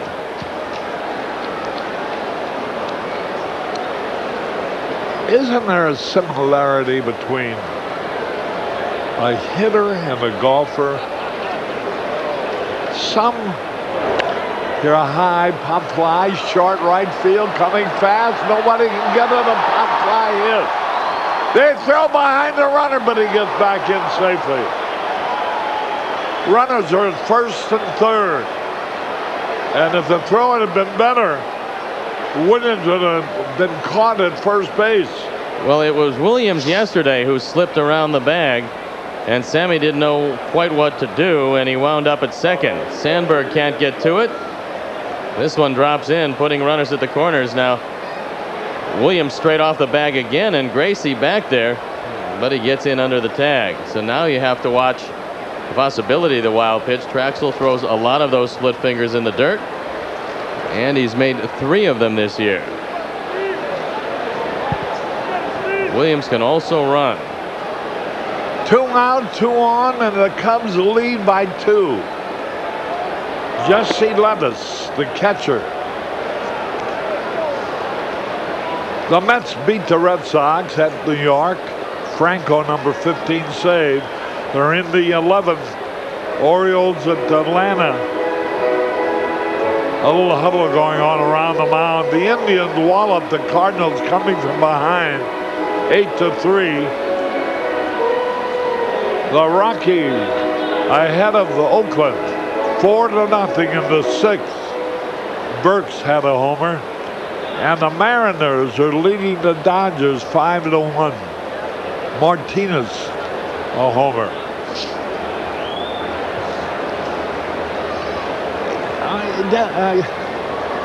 It seems to me certain batters use their hips a lot better than other batters do. Is that something natural or what? Runners at first and third. There's a line drive base hit for 7th. Levis has driven in the run. And it's now a 3-2 ball game. He lined one right over Sanchez's head. RBI number 10 for Jesse Levis. He got it off the end of the bat, but hit it in a good spot. And Harry, you have to pop your hips in a baseball swing just as well as a golf swing, and that's one of the things they say about Tiger Woods is that he gets his hips through the swing faster than any other pro, which is why he hits the ball longer. A hitter, it's somewhat the same thing, because as your hands start to lead, the hips have to pop open, and that's where you can generate some power. There's a pitch over the outside corner, strike call. It sounds natural that's why most baseball players can hit the golf ball very well. 0-1 the count, they're not too accurate, but they can hit it a long way. Swings and he misses. Well, Carl has not been an impressive pitcher. I wonder if Jim Riggleman went out and said, look, be careful with Levis because you got a guy who never hits coming up next. As it turned out, he wasn't, and it's now a one-run game. 0-2 the count. Outside. Carl, without being too impressive, is still very much in this ball game. He's allowed 6 hits. That's what Trexler's allowed. And the Cubs lead 3-2. But the Brewers have runners at first and second with the pitcher Carl up there. Struck him out to end the inning. 1 run and 3 hits, no errors, and 2 left. We go in the bottom of the 4th. The Cubs lead 3-2. Now on pay-per-view. I have your son. Give me $2 million. Mel Gibson. No ransom will ever be paid for my son. Rene Russo. Tell him that you were wrong. I will never, ever quit. Gary Sinise. What's that? Delroy Lindo. Your only priority is get your boy back. A Ron Howard film. Hello? I'm going to dedicate my life to tracking you down. You kill him. You kill yourself. Give me back my son. Ransom. Now on pay-per-view. Rated R.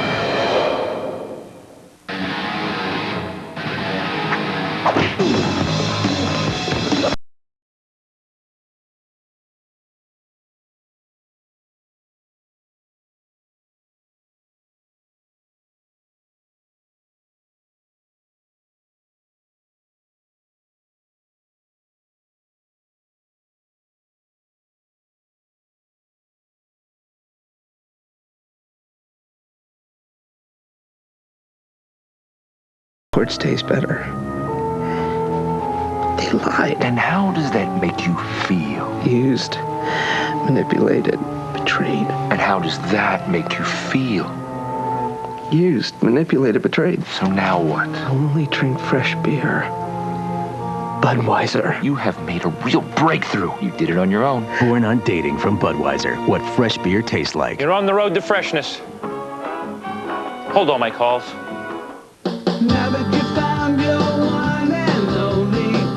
Roll into Sears today, where right now all Bridgestone road handlers are on sale. Rolling down the road. Sears Auto Center.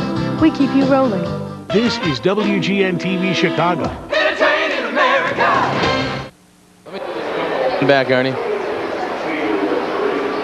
Cub fans, join Turk Wendell, Brant Brown, Tyler Houston, Kevin Ory, manager Jim Riggleman, and more on Tuesday, July 8th for the All-Star Kids Day at Wrigley Field, brought to you by Fuji and Jewel Osco. Enjoy games and activities on the concourse, an informal clinic with Cub players and coaches, and the experience of a lifetime, as the playing field is open to all attendees for the first 90 minutes. Purchase your tickets today. Just 5,000 lucky fans can attend, and tickets are just $10. To purchase, call 312-831-CUBS. Steve Trexler leading it off. Scott Carl on the mound. Baltimore didn't score in the top of the 11th. Atlanta's batting. 1 ball, 1 strike. The Dodgers came up with 2 at Seattle. Seattle now leads 5-2 in the bottom of the 4th at Seattle. Bouncing ball, knocked down. Here's the throw, wild, and Trexler will be safe. Let's see what they give him. It's a hit. It is a hit. I think Cirillo didn't realize how much time he had. With Trexler going down the line, once you knock this ball down, all you have to do is reach down, take your time, and he could have thrown him out, but he spins, flips it, and it's nowhere near Nielsen. And throwing it over his head is a good trick. So a runner's on now to start, the bottom of the 4th, and here's Brian McRae, who drove in the run with a base hit in the 2nd to put the Cubs into their original lead of 2-1. He bunts, foul. McRae, 1 out of 6 in this series, hitting .248 for the year. Runner at first. Bright sunshine. Fine crowd on hand. Pitch a little bit outside. 1 ball, 1 strike. Boy, they had 56,000 in Seattle last night as Seattle beat Colorado.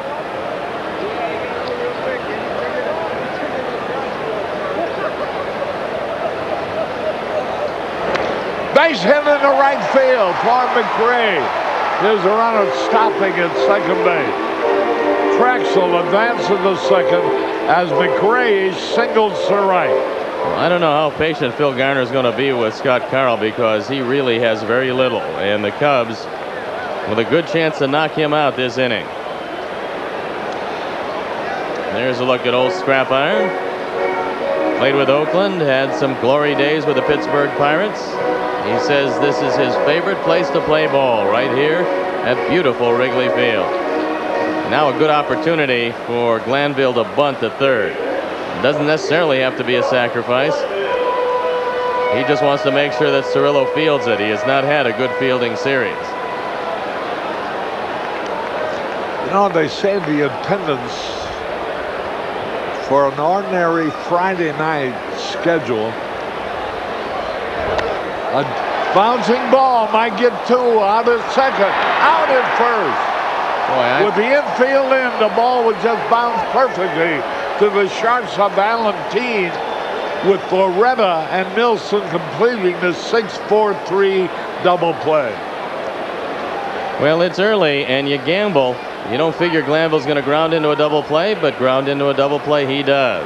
And with Grayson Sosa coming up, second and third would look awfully good.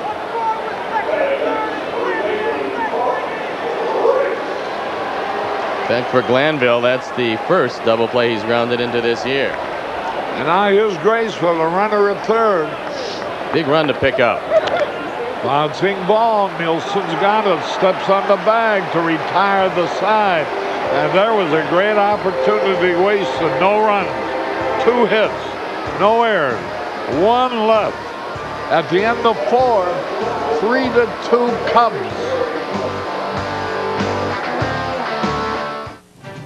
Chicago Cubs baseball on WGN is brought to you by the Stars of Chicagoland, your local Chrysler Plymouth dealers.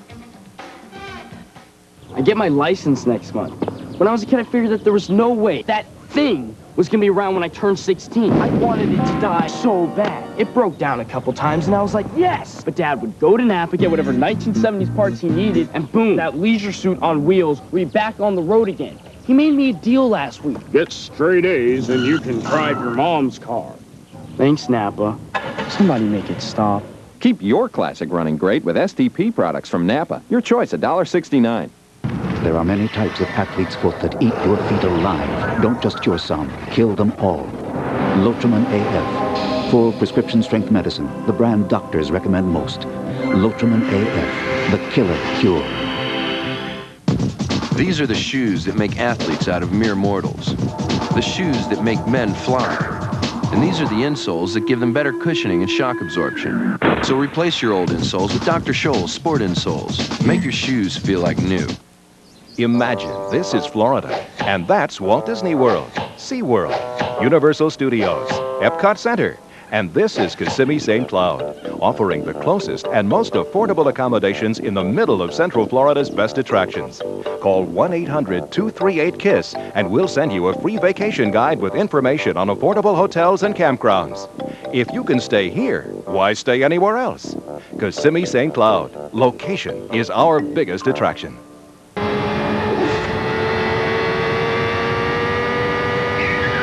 Super Speedway in Omnimax, now showing at the Museum of Science and Industry. Harry Carey and Steve Stone as we go to the top of the 5th. Boy, the Cubs lost a great opportunity. Men at first and second. Nobody out. Didn't score. Here is Jeremy Burnett. There's a drive. Way back. It might be. It could be. It is a home run. And Milwaukee has tied up the ball game. 3-3. Well, Harry, it sounds like after the fact, but between innings, I said to Arnie Harris, I'm a little worried about Burnitz because Drexel has worked him away, and I felt that he would come in and probably turn on the ball. I thought he'd hit a double. Unfortunately, he hit a home run. And Arnie will bear this one out as you watch it again. This little forkball just goes rocketing out of the ballpark, and just like that, it's a tie game. And speaking of Arnie Harris, he's consistent, Harry. You know, I've been asking him for Bulls tickets for 15 years now. He didn't come up with them again, 15 consecutive years, but he did pick me up along with his lovely wife Arlene and take me to the game last night. How are you going to get in without a ticket? Well, another friend of mine came through, was a little more considerate than Arnie. Arlene wanted Arnie to get me tickets. She told me in the car, but Arnie steadfastly did not want to break his 15-year record. I can't believe that about Arnie. Arnie's a more generous guy than that. No, it's really true. Maybe he just doesn't like you. Well, now there's a distinct possibility. Now that's Harry. Now you hit it on the head. But Arlene does, and I know that she was in my corner. Well, I tell you, to be very honest, he compels me to report that I love Arlene much more than I don't love Arnie. There's no question. That's a non-debatable issue. 2 balls and a strike. Here's the ground ball up the middle. Sanchez, nice play, and throws them out. They finally retired Mark Loretta from Northwestern University. With that home run, we'll go up the middle first with it. And a good play by Sanchez. Boy, he is slick. When I was talking about the hips, you could really tell it on the ball that Burnitz turned on. He really had his hips out there and a bat out there with a tremendously well-timed poke. Good for a run. With this home run by Jeremy Burnitz, another $25,000 goes to fund Cap Cure's mission of finding a cure for prostate cancer. If you'd like to learn more about Cap Cure and receive important information about prostate cancer, call 1-800-547-CURE. 1 out, 1 in. The game's tied up 3-3. At the end of 11 at Atlanta, they're tied 4-4. Cirillo, 0 for 2. Takes the pitch a little bit low. 1 ball, 2 strikes. Cirillo's had a tough series defensively and hasn't really hit the ball, but this is a quality player. He's one of the leaders on this team offensively. But the Cubs have quieted him down. 1 ball, 2 strikes. Foul back. You know, I jotted down some of the attendances. All were outstanding of interleague play. But the smallest crowd, as you might expect, was Montreal. They had only 20,000 people as they beat Detroit 4-3. Well, with all due respect to Detroit, it's not exactly a marquee matchup. Yeah. Now, when Baltimore or the Yankees, if they do come there, that would be something else. Yeah, that's right. And that's what you got to worry about the interleague play. Will only the natural geographical rivals draw? Or will the fact that a team from the other league will be playing your team automatically draw a big crowd? Here's a high pop fly. Easy out in foul territory. And Cirillo's retired on a foul pop to Mark Grace. Here's Dave Nilsson. Now, whatever you do, you want to stay away from Nielsen. He is a dead pull hitter when he hits for power. He'll slap the ball to left field for a base hit, but his power is to right and right center field. And in a tie game, you want to make sure that he singles at worst. 3-3 tie. Dave Nilsson with a double and a single drove in a run and scored a run.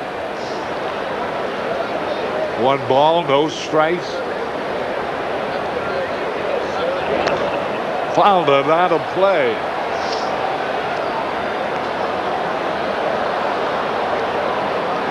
Baltimore. 4-4 and Atlanta at the end of 11.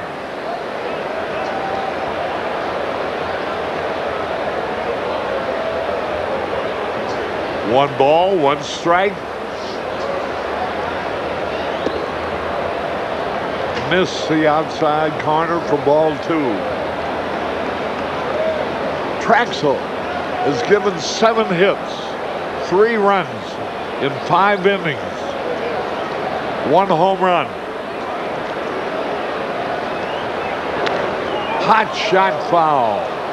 Outside first base. He let him pull the ball. Unfortunately, that wasn't a double. Harry, you know, the Marlins drew 42,000. The Yankees, for years, trained in Fort Lauderdale, so there were still a lot of Yankee fans down there, and they turned out pretty good numbers to see what turned out to be a pretty good ball game.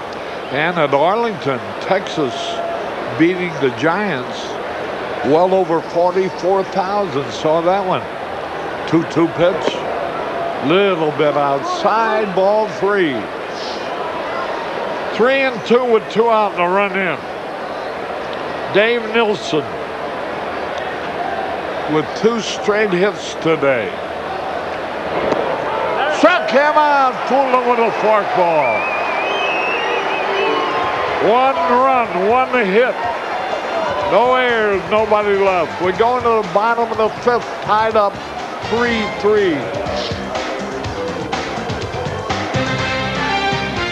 This is WGN-TV Chicago. Entertaining America. Now showing Kit Kat Break Time. Give me a break. Give me a break. Break me off a piece of that Kit Kat bar. Give me a break. Give me a break. I want to take a break with that Kit Kat bar. My father, both my brothers, my kids will probably have thinning hair. Losing my hair was probably one of the most traumatic experiences in my life. But the great thing about Rogaine is you can interrupt nature. You can stop it. And Rogaine has proven to work. It goes right to the root to grow hair. About 4 months later, my wife walked by and she just was, hey, wait a second, you're growing hair. And since then, I've stayed with Rogaine, and my hair's really filled in. Check this out. It's great. I'm a user for life. Well, not much of a crowd here today, but it should be a good game. All right, Stewart's batting 3. Here, hold my Budweiser. I'm going to go find those guys. All right, Wedman toes the rubber. Delivered. Whoa, a long drive to left field. That ball's going to carry. It's going out of here. There's one lucky fan out there, but he's got something in his hands. Stop the beer. What's he going to do? He's got to make his move. This doesn't look good. Oh, that ball bounced about 20 feet off his head. Please, just let go of the beer. Let go of the beer, son. For the first time ever, the next generation of minivans are on sale. The Chrysler and Plymouth National Minivan Sale. Get $1,000 cash back on Plymouth Grand Voyager and the Chrysler Town & Country with the features you want. Or get up to $2,000 in total values on select Plymouth Voyagers with air, 7-passenger seating, and more. The biggest selection of award-winning minivans on sale for a limited time. The National Minivan Sale. See the stars of Chicagoland, your local Chrysler and Plymouth dealer. With Steve Stone, Harry Carey back at Wrigley Field, we go into the bottom of the 5th. And here's Sammy Sosa with the score tied 3-3. I look for Carl to stay away from Sosa. He's hurt him twice, and he's been no mystery to Sammy. Here's the pitch. He swings a bouncing ball foul. 1 strike and nothing. A happy 17th anniversary to Kathy and Jim Vanis, good friends of Joe Pausbach, one of our better cameramen.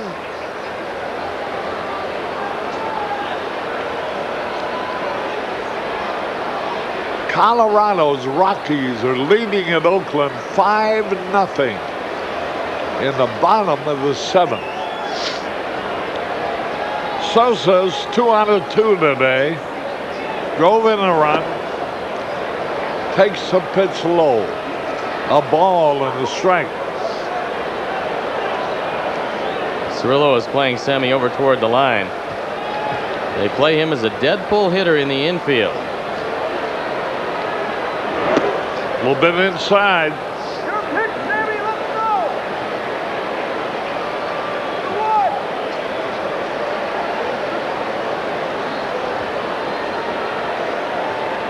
Two balls in the strike.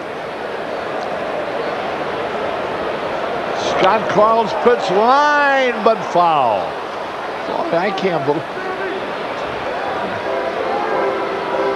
This guy can't be throwing the ball 50 miles an hour, can he? He's getting it up there around 80, 81. He certainly depends on location. You would expect to see a pound ball here. He's gone inside on Sammy so many times now. That Sammy, I'm sure, will be opening up early, looking for something inside again. 2 balls, 2 strikes. Struck him out swinging. Sammy goes down swinging. Well, he went to the high fastball that time, and the high fastball, even at 82 for Sammy, is a little tough for him to catch up with up there.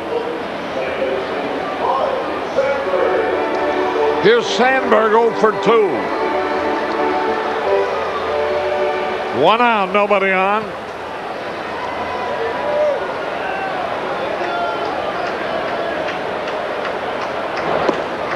A little bit high, ball 1. 1 out.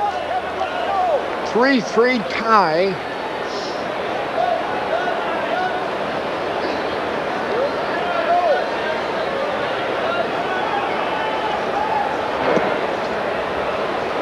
Ball 2. This is where Jim Riggleman wants Rhino to be aggressive. Earlier this year, he was taking a lot of 2-0 pitches. It's a great hitter's pitch. There's the pitch a little bit low. I see Iowa defeated Buffalo in the American Association to go over the 500 mark. They won their last 5 games. They're on the roll. There's a pitch, strike call. They scored 2 in the bottom of the 9th to win last night, beating Buffalo 4-3. And Robin Jennings led off the 9th with a double. Get a look at Mike Fetters. Pitch outside and low, and Sandberg walked. The Cubs haven't taken advantage of it, but you can run some on Jesse Levis. He doesn't have quite the arm of Matheny, who caught yesterday. I don't know about running on Levis, but I'm sure you can run on Carl. He seems to throw the ball so slowly. And Levis going out.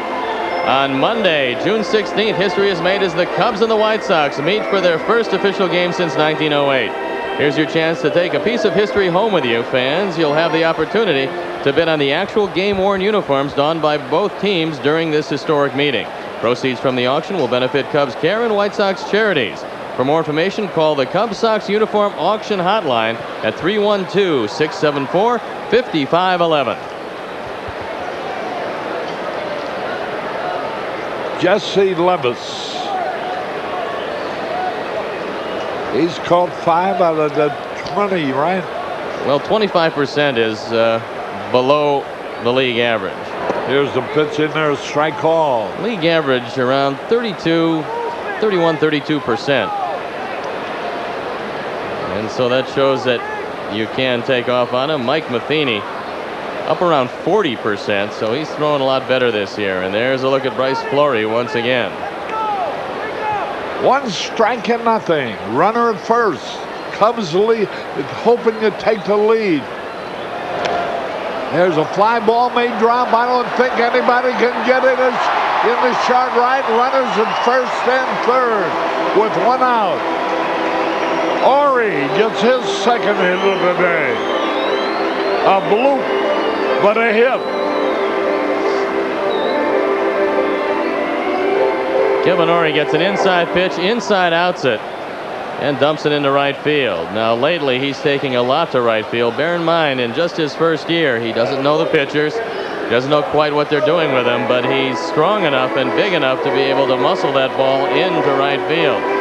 So runners at the corners with just 1 out. 1 out, runners at first and third. The Orioles have taken the lead 6-4 at Atlanta. Swung and he missed. You know, Baltimore got away to a 4-0 lead last night and held on and beat Atlanta 4-3. Today, Atlanta was out in front, and Baltimore came back in the last 3 innings, scoring a run in each to tie up the ballgame. Now they've taken the lead in the 12th. Bottenfield loosening up in the bullpen as Jim Rugelman gets down to the spot occupied by Traxel. Here's the line drive right field, and it's fair. 1 run is in.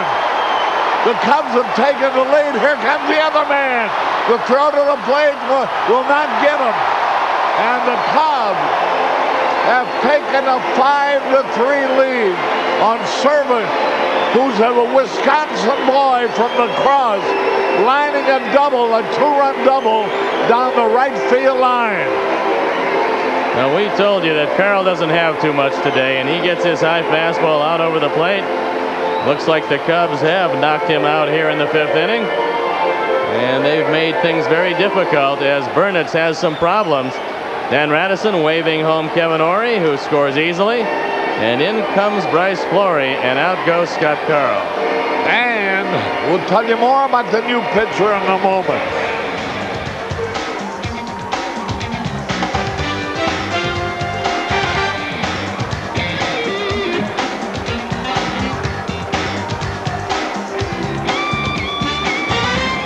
Newspapers write the first draft of history. It's all I ever wanted to be was a reporter. One newspaper brought the world to Chicago, and Chicago to the world. It's not news until it gets in the Tribune. For 150 years, the Chicago Tribune not only reported history, but even shaped it. WGN brings you the story of Chicago's hometown newspaper. Joe Mantegna hosts Chicago's Front Page.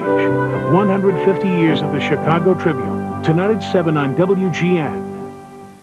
She'll steal your heart and your fortune. The pirate queen whose tongue is as quick as her sword. And the next, Adventures of Sinbad. Long time no see. She's an old flame. Any more time I'd be dead, you sea slug. But to Sinbad, she's a royal pain. Watch out! The queen of pirates is out to steal the king of all diamonds. You'll have to kill me to get it. Then one of us is gonna die. On the next, Adventures of Sinbad. Sunday at 5 on WGN.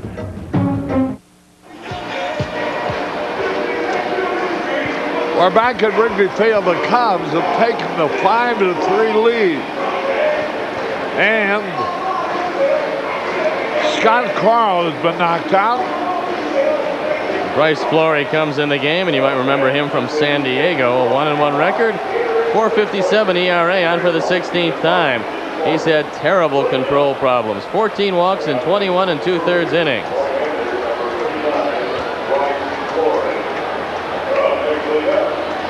Bryce Flory, F-L-O-R-E. F-L-O-R-I-E. Here's Sanchez. Pitch a little low. Sandberg and Ory have scored on Scott's services, double to right. Scott, a native from Wisconsin.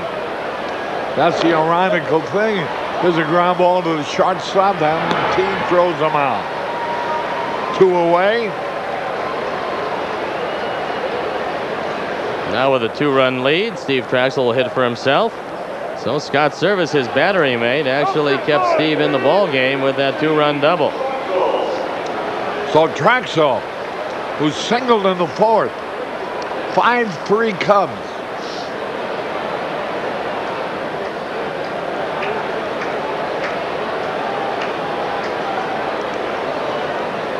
The Braves batting in the bottom of the 12th, trailing Baltimore 6-4. There's a base hit to left field. Another run's going to score. And the Cubs have a 3-run lead.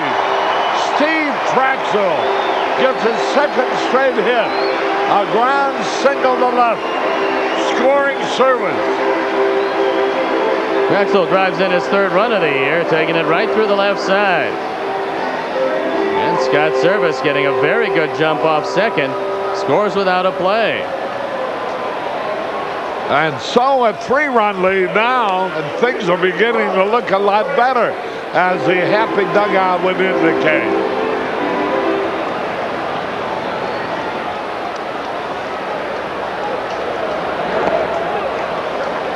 And Brian McRae batting left-handed for the first time today. Swings and misses the first pitch.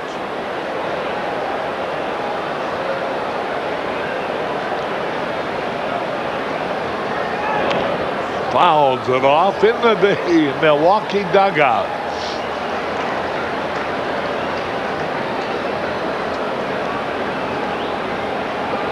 Six to 3 Cubs. McRae with 2 hits today. 1 ball, 2 strikes.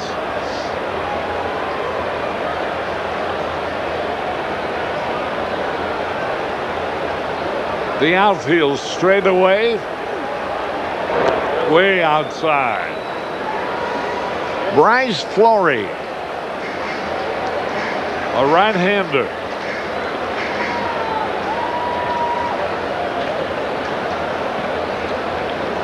Not a big guy. Here's the pitch, swung on, foul. Only 5'11", 190 pounds. Let's pause for identification. This is America's #1 sports station, WGN-TV, Chicago.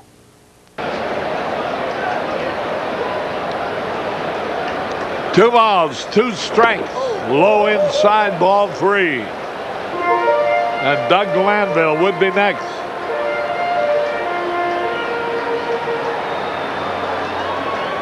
Traxel on at first base. Shooting for his 4th victory of the year.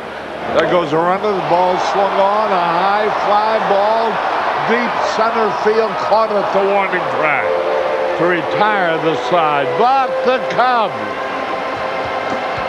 score 3 runs on 3 hits. 1 man left. At the end of 5, the Cubs lead 6-3. Newspapers write the first draft of history. It's all I ever wanted to be was a reporter. One newspaper brought the world to Chicago, and Chicago to the world. It's not news until it gets in the Tribune. For 150 years, the Chicago Tribune not only reported history, but even shaped it. WGN brings you the story of Chicago's hometown newspaper. Joe Mantegna hosts Chicago's Front Page. 150 years of the Chicago Tribune. Tonight at 7 on WGN. There are many types of athlete's foot that eat your feet alive. Don't just cure some, kill them all. Lotramin AF. Full prescription strength medicine. The brand doctors recommend most. Lotramin AF. The killer cure. These are the shoes that make athletes out of mere mortals. The shoes that make men fly. And these are the insoles that give them better cushioning and shock absorption. So replace your old insoles with Dr. Scholl's Sport Insoles. Make your shoes feel like new. Won't talk. Do you know what I'm gonna do to you? You know what I'm gonna do to you? Oh, it boggles the mind.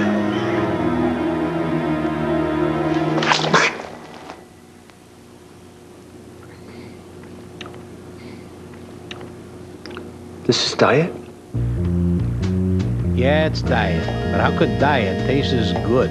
This copyright telecast is presented by the authority of the Chicago National League Ball Club, which has right of approval of the announcers and is intended solely for the private and non-commercial use of our audience. Any publication, reproduction, retransmission, or use of the pictures, descriptions, and accounts of this game without the express written consent of the Chicago National League Ball Club is strictly prohibited. Harry Carey and Steve Stone as we go into the top of the 6th with the Cubs leading 6-3. Jack Wieland of Grieger's Chrysler Plymouth in Valparaiso, Indiana here today, as is Bill Hager of Hager Chrysler Plymouth in Des Plaines.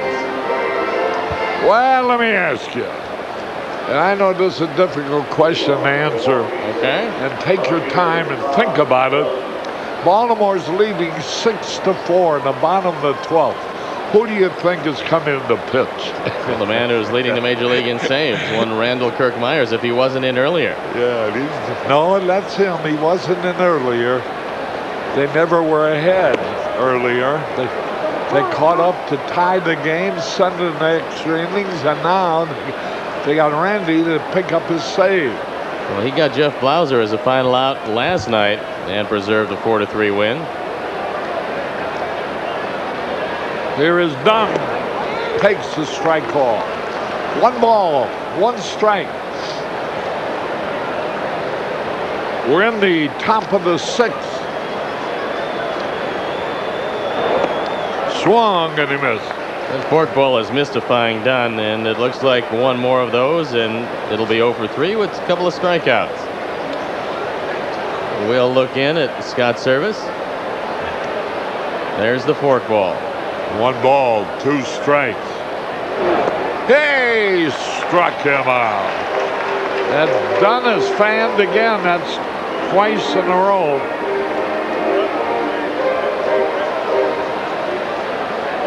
And there's Scott's service, wanting the forkball. Traxel throws it in a perfect spot. And Todd Dunn looks to be a touch overmatched at this stage of his very young career. He's had a tough series. Jose Valentine. Line smash. On the first hop, Sanchez fields it. I don't know whether Traxel got his glove on it for just to barely deflect it. At any rate, he's out from Sanchez to Grace. Good positioning on the part of Ray Sanchez. He was playing up the middle, and that rocket went to him on a hop. So Traxel now with a 3-run lead. Comfortable for the first time. He's got some pretty good defense behind him. Good pickup. Ray is very smooth at shortstop. So since a home run by Burnitz, Traxel's retired the next 5 in a row. And he has a 6-3 lead. Joel Adamson, another left-hander, getting ready for Baltimore. I mean for the Brewers. Ground ball in the center, a base hit. Gerald Williams grounds a single to center, giving him 2 out of 3 today. And here is Jesse Levis, safe on an error in the 2nd, drove in a run in the 4th.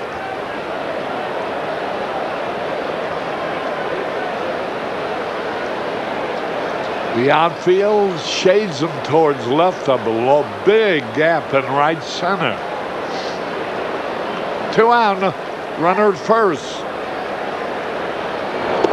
A little bit low. Botton Field starting to get loosened up again.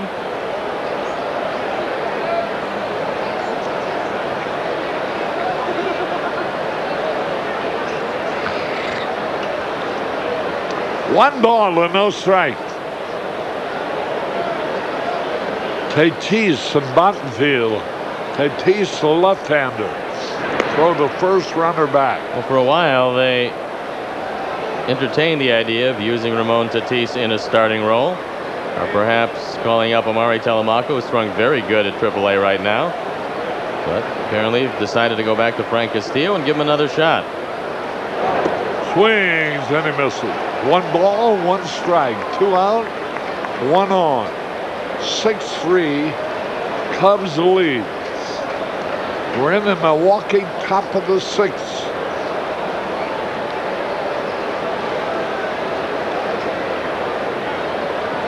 One ball, 1 strike. The rooftops well populated indeed today. Ground ball. Coming up with it. Sandberg over to right to retire the side. Sandberg went forward to his left, came up with the ball, threw over to first to retire Levis. And it's no runs, 1 hit, 1 left. We're going to the bottom of the 6th. 6-3 Chicago.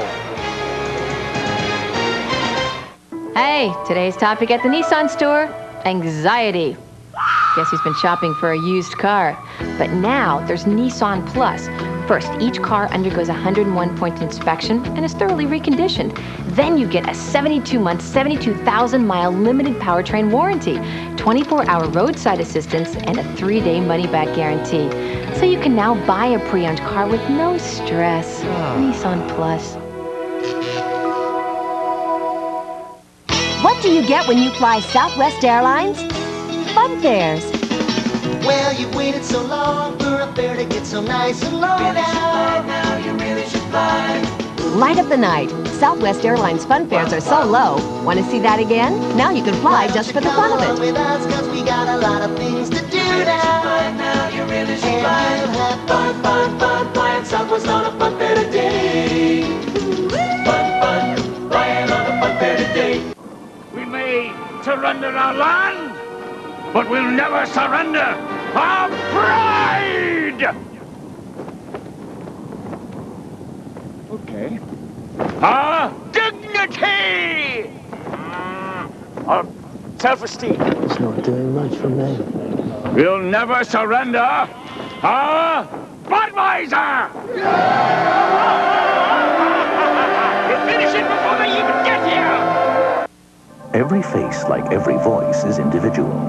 That's why Braun created the Flex Integral with a pivoting head to follow every contour and a multi-stage shaving system for Braun's closest shave yet.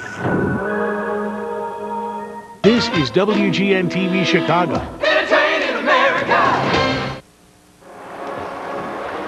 On today's Discover Card Payback Playback, last June, Steve Traxel was a perfect 4-0, including this 5-1 victory. His teammates helped him win over the Padres 1 year ago today. Harry Carey back at Wrigley Field, and here is Glanville. First pitch right back to the pitcher, throws him out. Royce Fleury throws out Glanville. One away, bottom of the sixth. Cubs lead 6-3. There's a young Cub fan enjoying the ball game with his family. You can't beat fun at the old ballpark. Yeah, look, wave up here. There's a pitch a little bit low. Fleury came over from the Padres along with Ron Vallone and Mark Newfield in exchange for Greg Vaughn. So Vaughn going to the Padres, then signed a big free agent contract, and he's scuffled somewhat over there. Speaking of San Diego, they made quite a deal last night.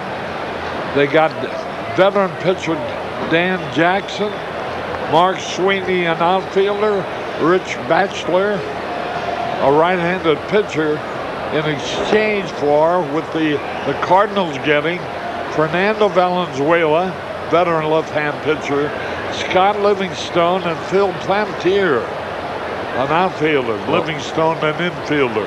If Livingstone is healthy, he can really help him because he's a good left-handed bat off the bench, but he's had some elbow problems. Of course, Plantier has some power, and Fernando maybe will benefit from the bigger ballpark. There's a pitch, foul back, 3-2. That's Rick Kranitz and Billy Harford, a couple of guys who help out the Cubs. There's McCansick. Swung, and he struck him out. Fleury changed speed, and Grace strikes out. 2 away. Here's Sosa, 2 out of 3 so far. And the final score, Randy Myers has chalked up his 22nd save of the year, and he's getting awfully close to going over 300 during his career. He's only about 2 behind, I think. He may have 298 now. At any rate, Baltimore made it 2 in a row over Atlanta, beating them today in 12 innings, 6-4. There's a drive, deep left field, gonna be caught. Nice play by Todd Dunn. 1-2-3. At the end of 6, Cubs 6, Milwaukee 3.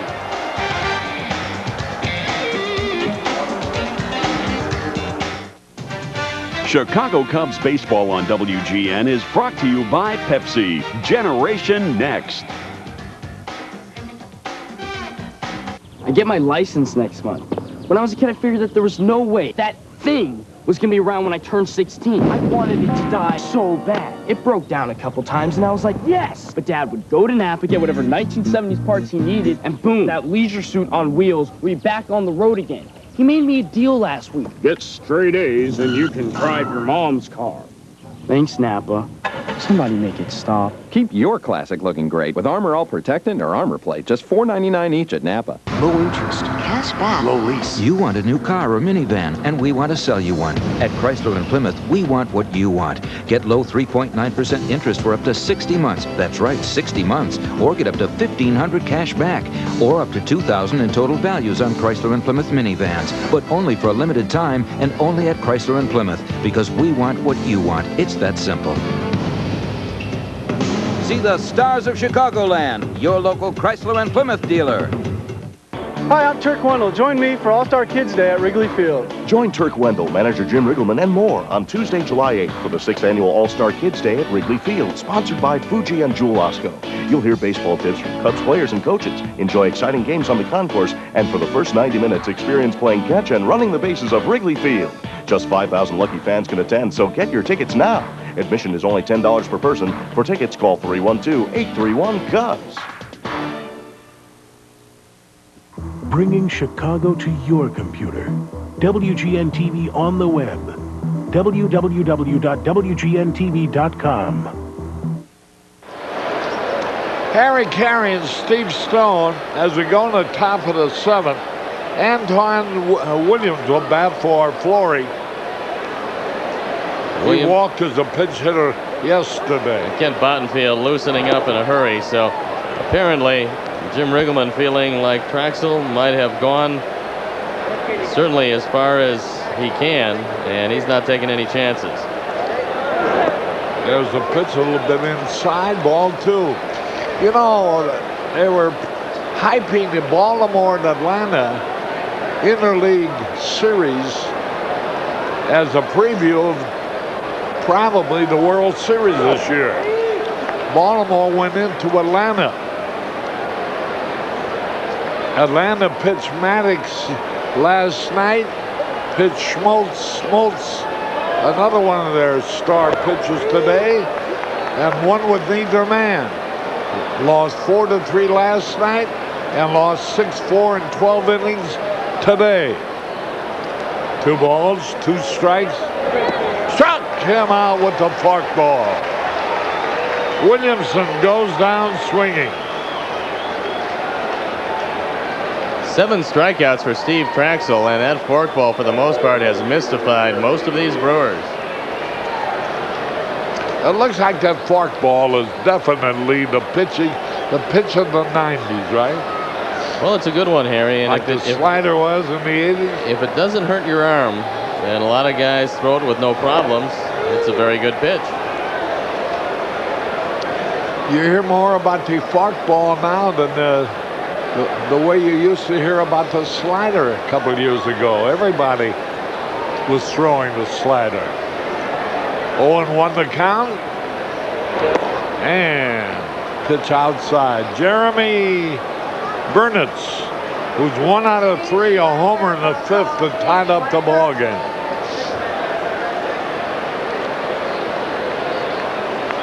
One ball, 1 strike. Low and away.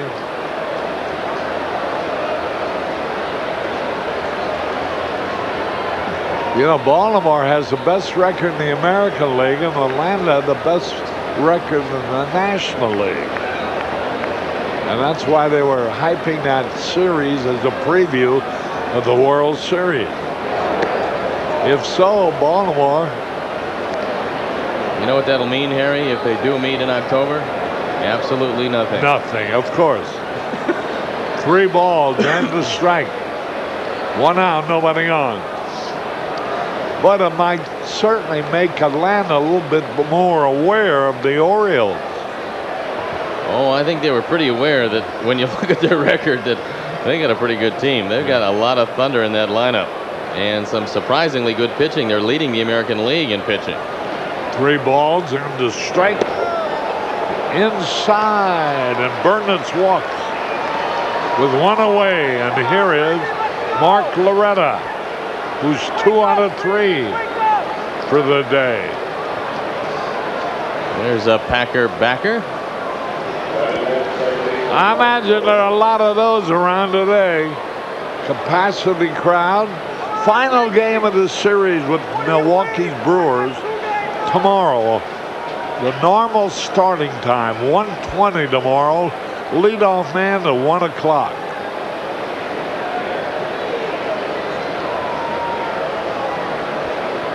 Here's the pitch, a little bit inside.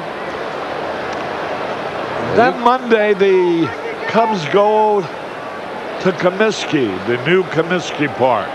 You can get Loretta to ground into a double play. He's grounded into 6 of them. And Traxel's been throwing some ground balls today. This would be a good time for it. He's probably pitching for his existence in this game if he doesn't get Loretta. Here's the pitch inside, ball 2. And Service wants to talk to him. Grace comes over also.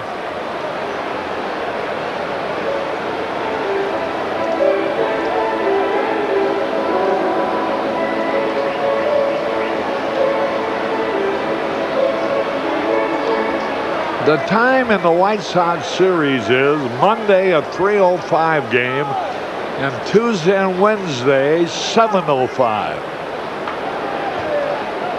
2 balls, no strikes. 1 out, 1 on. Loretta. Hot shot past the third baseman. Ori. And there goes Loretta trying for second to throw. Save. A double pass Ori. I'm not sure if Jim Riggleman's going to go any further. Steve Traxel is really laboring, although it might have been played at third base. Ori's there. It just flattens out under the glove. It'll probably go as a 2-base hit.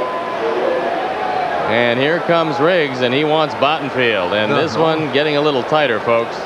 Hey, no, they're calling it an error. That's a tough error.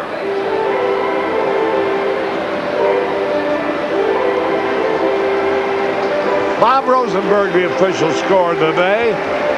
All right, we'll be back with more in a moment. I want boom, dot, boom, doom. Why do you want to look at my Discover card statement? It's mine.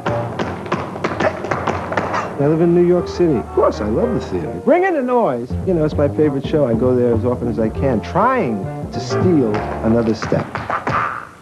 And my kids want me to be more risky. Come to Garçon stuff is, you know, it's risky.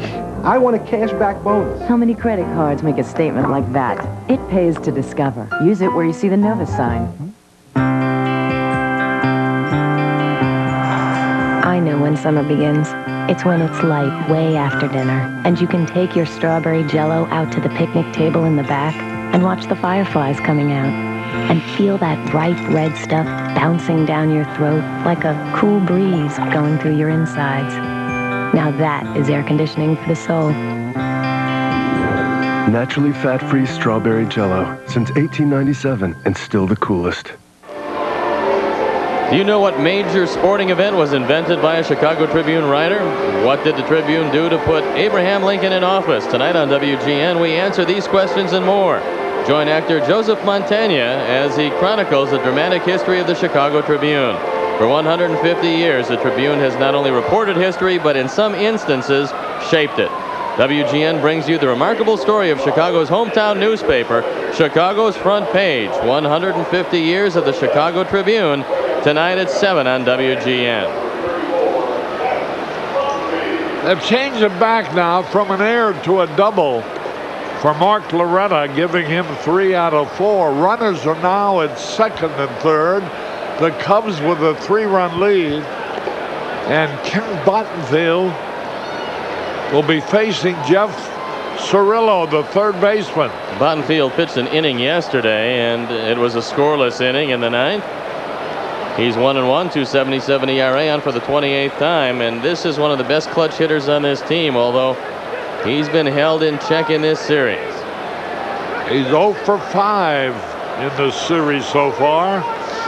Infield back, they're going to concede the run for the out. The Cubs 3 runs up, so the tying run at the plate, and Patterson getting ready for Nielsen in the on-deck circle.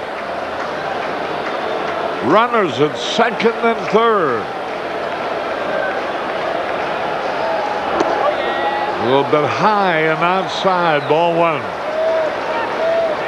Cirillo, highest batting average for runners in scoring position, leads the league. We told you this was the toughest man around in these situations. 1 ball, no strikes. High, ball 2. Kent Bottenfield. You know, Loretta, after constantly hitting the ball to right field in the 2 games, pulled one right down the third baseline past Kevin Ory for a double. 2 balls, no strikes. And that is a constant, there's ball 3. Constant mental battle between pitcher and hitter. I can tell a pitcher, let's see now, he got me out this way, he got me out that way, this way they're going to throw me this. They don't say they guess, but they have an idea where the guy's going to try to pitch him, right? Well, he better pitch him down the middle here. Oh, a long drive. 1 run is in. 2 runs are in. He's going to stop in second. A 6-5 ball game. He did pitch him right down the middle, and it went way over Sammy Sosa's head. He might have tried for 3, but he played it safe. He drove in 2 runs, and the Milwaukee fans are going wild. There they are. It's a 1-run lead. Unfortunately, it splits the plate. And Sammy can't get to it. And that's the last man Bottenfield's going to face.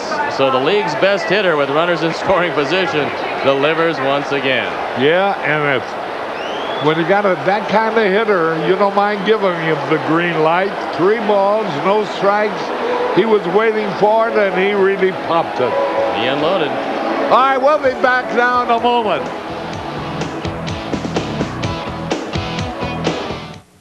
So you're saying that a fluoride toothpaste that I can use every day also gives me whiter teeth? I don't believe it. Believe it. Aquafresh Whitening gives you all the fluoride of Crest, and it's clinically proven to get teeth whiter. Yeah? Well, what makes Aquafresh Whitening so great?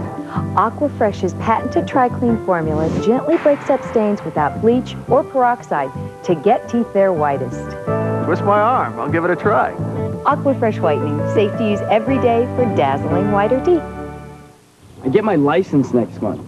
When I was a kid, I figured that there was no way that thing was going to be around when I turned 16. I wanted it to die so bad. It broke down a couple times, and I was like, yes! But Dad would go to Napa, get whatever 1970s parts he needed, and boom, that leisure suit on wheels, we'd be back on the road again. He made me a deal last week. Get straight A's, and you can drive your mom's car. Thanks, Napa. Somebody make it stop. Keep your classic running great with STP products from Napa. Your choice, $1.69. Now on pay-per-view. My son was kidnapped 3 days ago. This is your ransom. I'm offering this money as a reward on your head. Tell him that you were wrong. They will kill him. You think I wouldn't do absolutely everything to get him back? Mel Gibson. You still have a chance to do the right thing. In a Ron Howard film. If you don't, then God be with you, because nobody else on this earth will be. Give me back my son! Ransom. Now on pay-per-view. Rated R. Bob Patterson, veteran left-hander, takes over. Cirillo hit a 2-run double into the right field corner. And Bob Patterson has done a pretty good job at 1-2, 3.90 ERA on for the 34th time. He has given up 5 home runs in 27 2/3 innings. And he's got a tough left-hander to face. Nielsen will go to left field against left-hand pitchers. Nielsen is 2 out of 3 today. You know, Cirillo rounded second base as if he were going to go for a triple, but he changed his mind. I'm glad he's at second rather than third, because he represents a tying run. And also, Harry, you'd have to bring the infield in at all 4 positions. That makes it a much better hitting situation. High pop foul, back out of play, and the count is evened up. Boy, all the cheeseheads, all the great Milwaukee fans are in a sense of expectation. Their team is within one of coming back to tie it up, within two of taking the lead. 1 ball, 1 strike.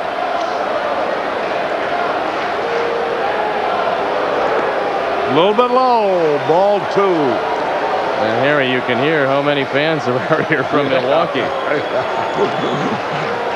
I'd say it must be about, well, the year's biggest crowd is here, 38,593.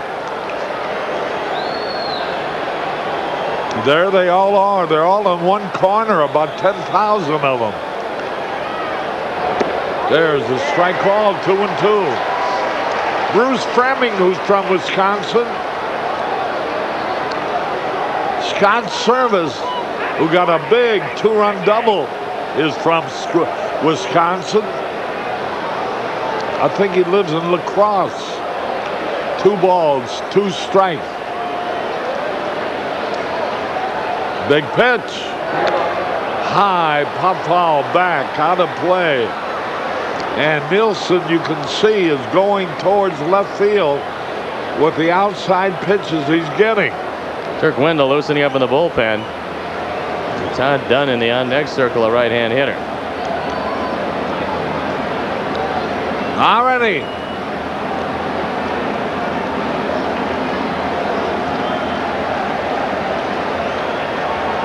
Cirillo at second with only 1 out. Ball 3. Todd Dunn due to be next.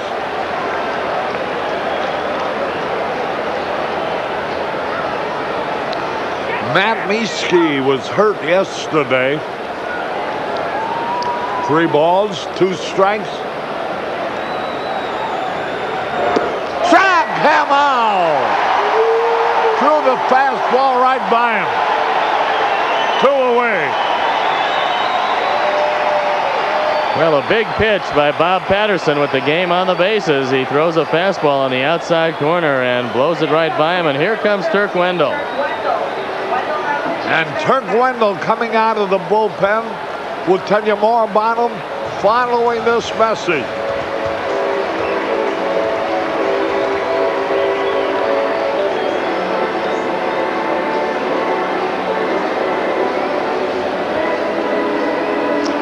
Well, they have a little huddle around the mound. Patterson being congratulated by his teammates.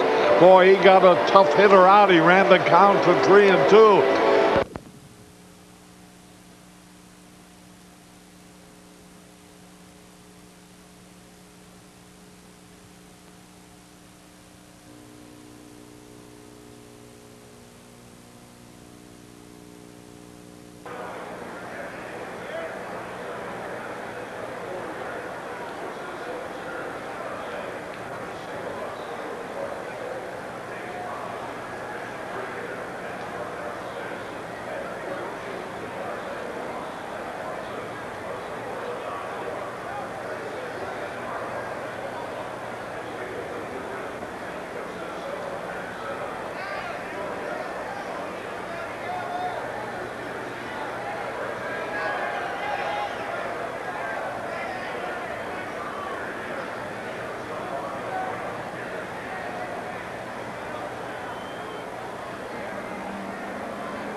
Well, the move by Jim Riggleman has prompted Phil Garner to make a Milwaukee move of his own.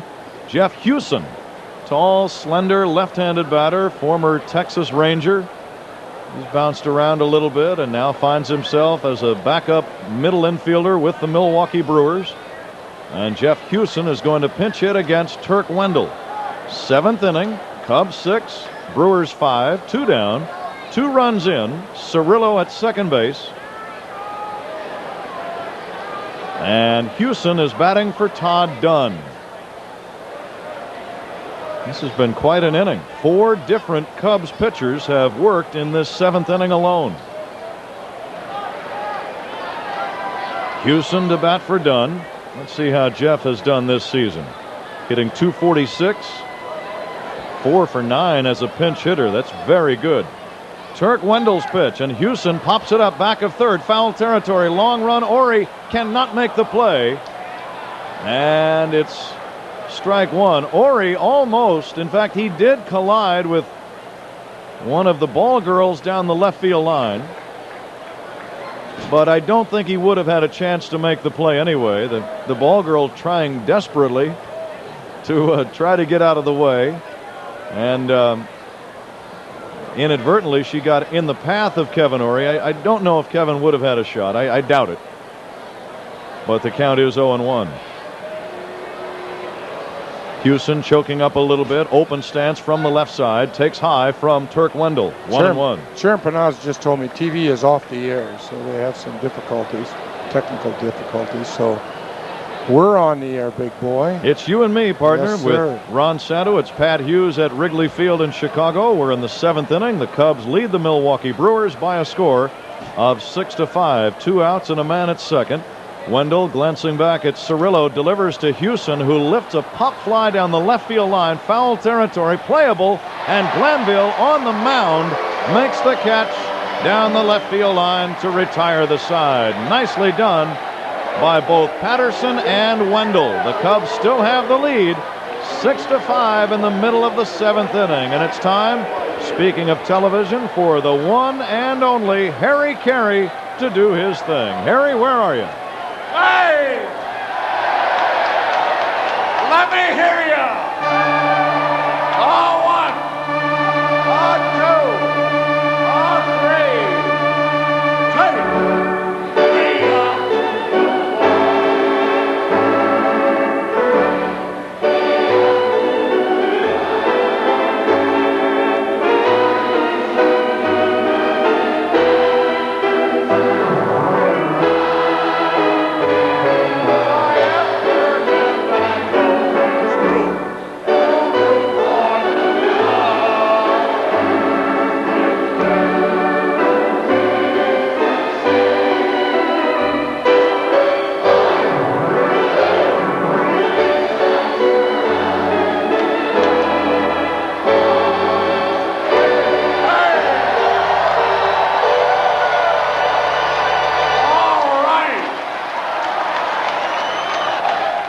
Now on pay-per-view. I have your son.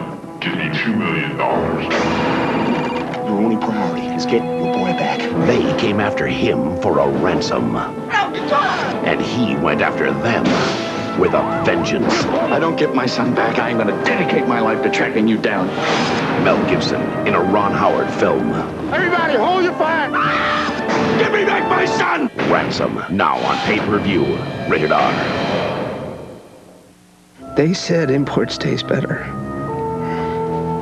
They lied. And how does that make you feel? Used, manipulated, betrayed. And how does that make you feel?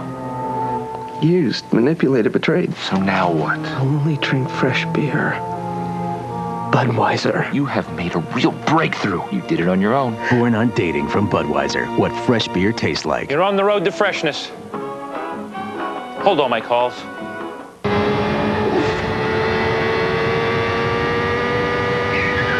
Super Speedway in Omnimax, now showing at the Museum of Science and Industry. Is Doug Jones. He had the save yesterday, Jones did, his 15th of the season. The Brewers as a team with only 16. Now Mike Fetters will face Ryne Sandberg. Last of the 7th inning, the Cubs lead Milwaukee 6-5. Sandberg 0 for 2 plus a walk. His walk started a key 3-run rally in the 5th. Fetters delivers down low, ball 1. Mike, a pretty hard thrower. His number 1 pitch is a good sinking fastball. The right-hander deals again, and Sandberg swings and misses, and the count 1-1. Baltimore beat Atlanta in extra innings 6-4. So Baltimore has made it 2 in a row over the Braves in that series. Sandberg fouls it away and the count 1-2. The Cubs lead 6-5, but it's a precarious feeling advantage right now.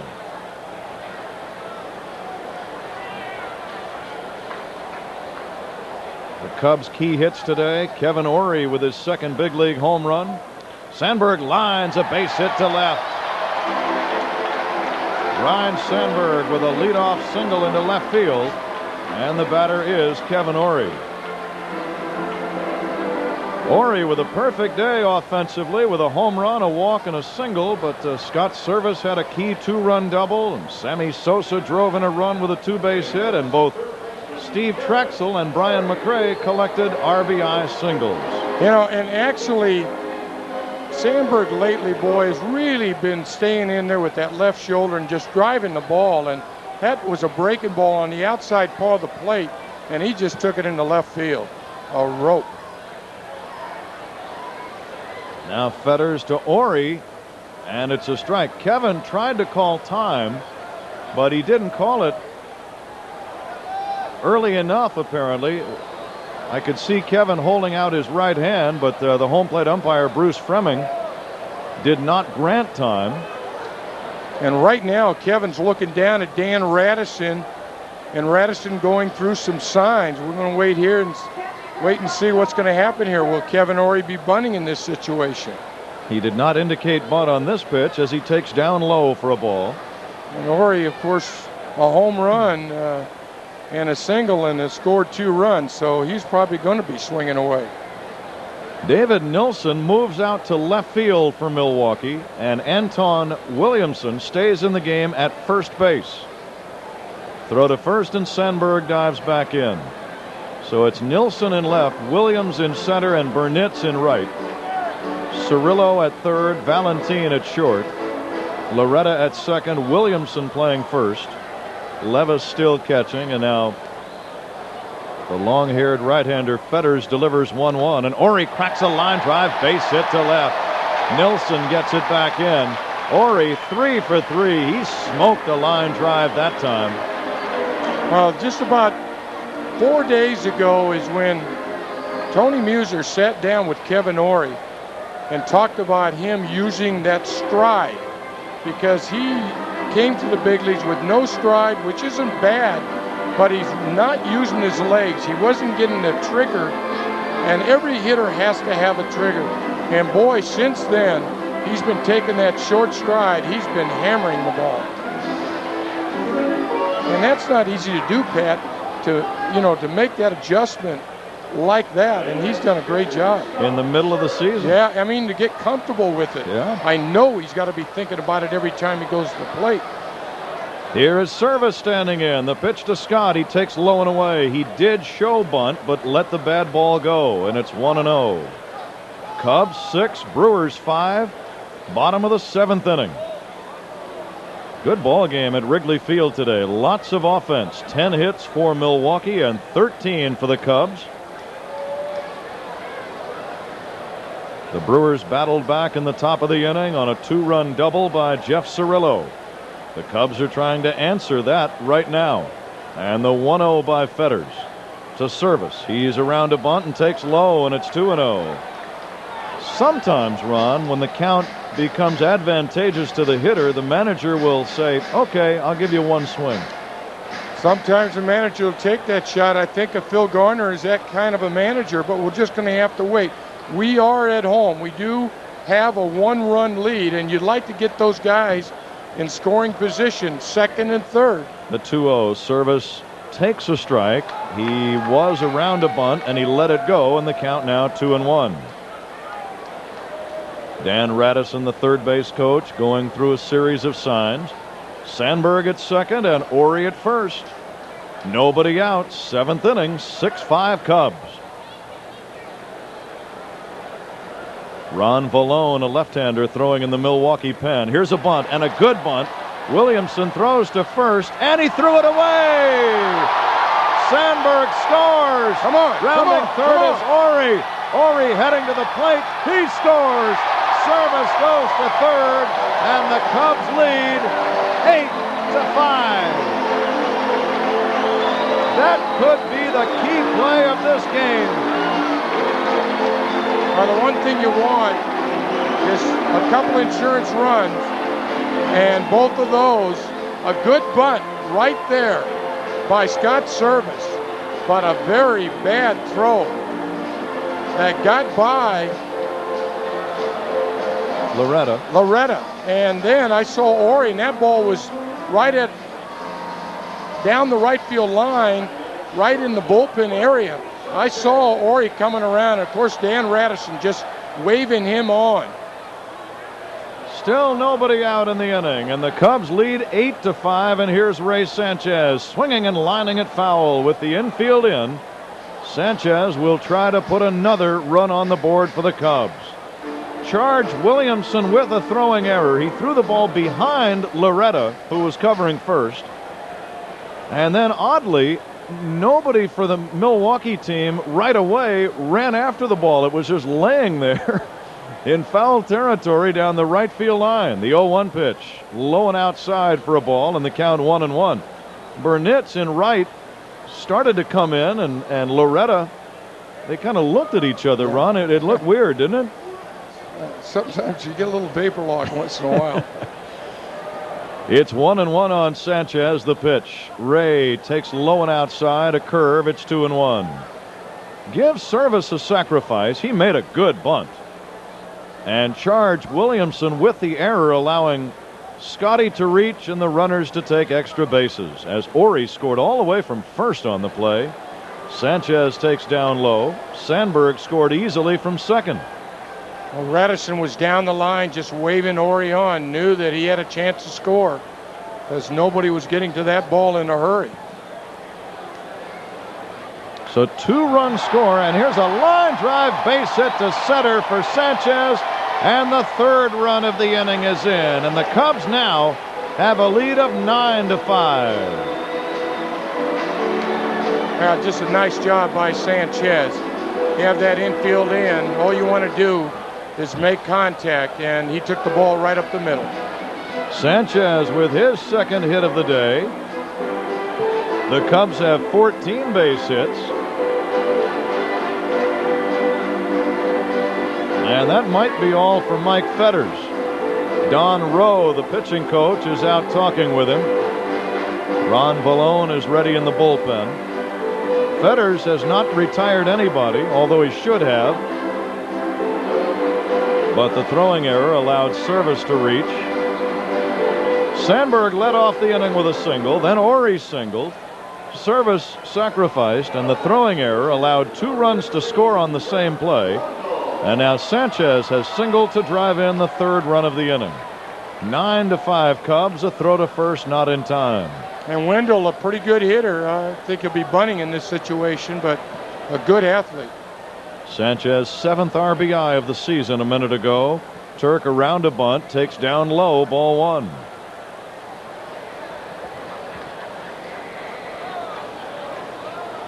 Cubs 9, Brewers 5. We understand that we are still being heard on WGN television. Here's a swing, a bunt attempt foul. And they count 1-1. So we're still being heard, I understand, on WGN TV. And I'm sure that the technicians are working feverishly to try to restore the audio with Harry Carey and Steve Stone. But it's Pat Hughes and Ron Santo with you. A little bunt and run that time. Sanchez was on the run. 3 runs in here in the inning. Throw to first, not in time. The Cubs trying to even up this series at 1 win apiece after Milwaukee's 4-2 win yesterday. Wendell, a left-handed batter, waits for Fetters 1-1. There goes Sanchez. The pitch high and outside. Throw to second base, and not in time. A stolen base.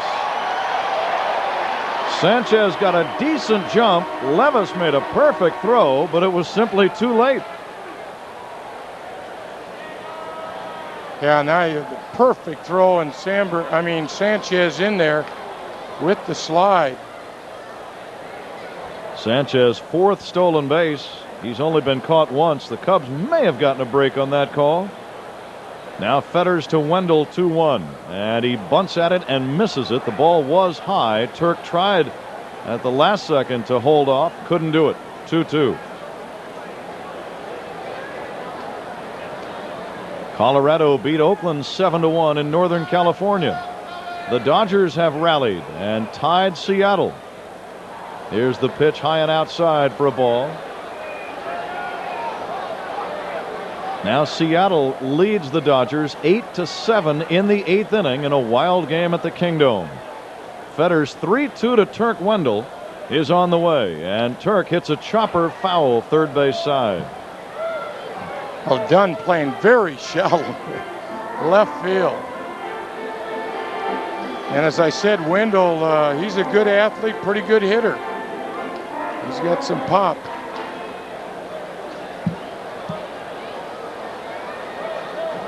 A runner at second, still nobody out in the inning, and the 3-2 pitch, strike 3, as Wendell tried to lay down a surprise bunt.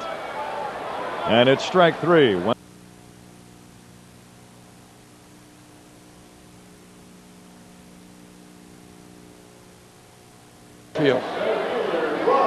Wilson, or rather Nilsson in left, and Williamson playing first for Milwaukee. Here's Brian McRae. Brian 2 for 4 today. Batting left-handed, takes high, ball 1. Now both the mound and the plate are both in the shade. Left field is shaded at this moment. Center field and right are still in bright sunshine. 9-5 Cubs, last of the 7th inning, and Fetters 1-0 to McRae. Fisted on the ground to short, a one-hopper fielded by Valentin, and he throws out McRae with Sanchez going to third. Kind of a half swing by Brian. He got jammed, hit a humpback line drive one-hopper to short, and Valentin got him at first. Yeah, he was trying to check his swing. That ball was up and in, and he couldn't hold back. You know, when they turn the lights on here, it's a little easier, even with that shadow. It brightens things up at home plate a little easier than when I played here with no lights, and that shadow was out there. It was tough. Now Doug Sanchez, 2 away, is a fly ball hit deep to center, will be caught. However, the Cubs scored 3 runs. They had 3 hits, 2 very costly errors, or 1 very costly error, and at the end of 7 innings, the score is the Cubs 9 and Milwaukee 5. I can't get out there and run that race for you.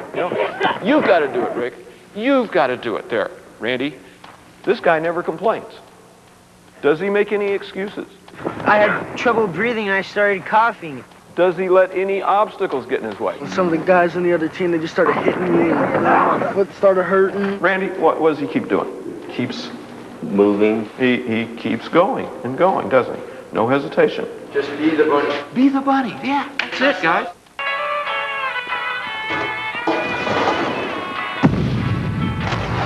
Dinosaur. This confirms reports of some sort of enormous prehistoric creature.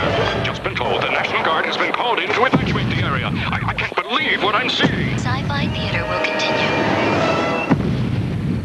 Sorry we're late. The Lost World Jurassic Park Watch Collection. 4 different watches, each just $1.99 when you buy any value meal at Burger King. Maybe you ought to get a watch.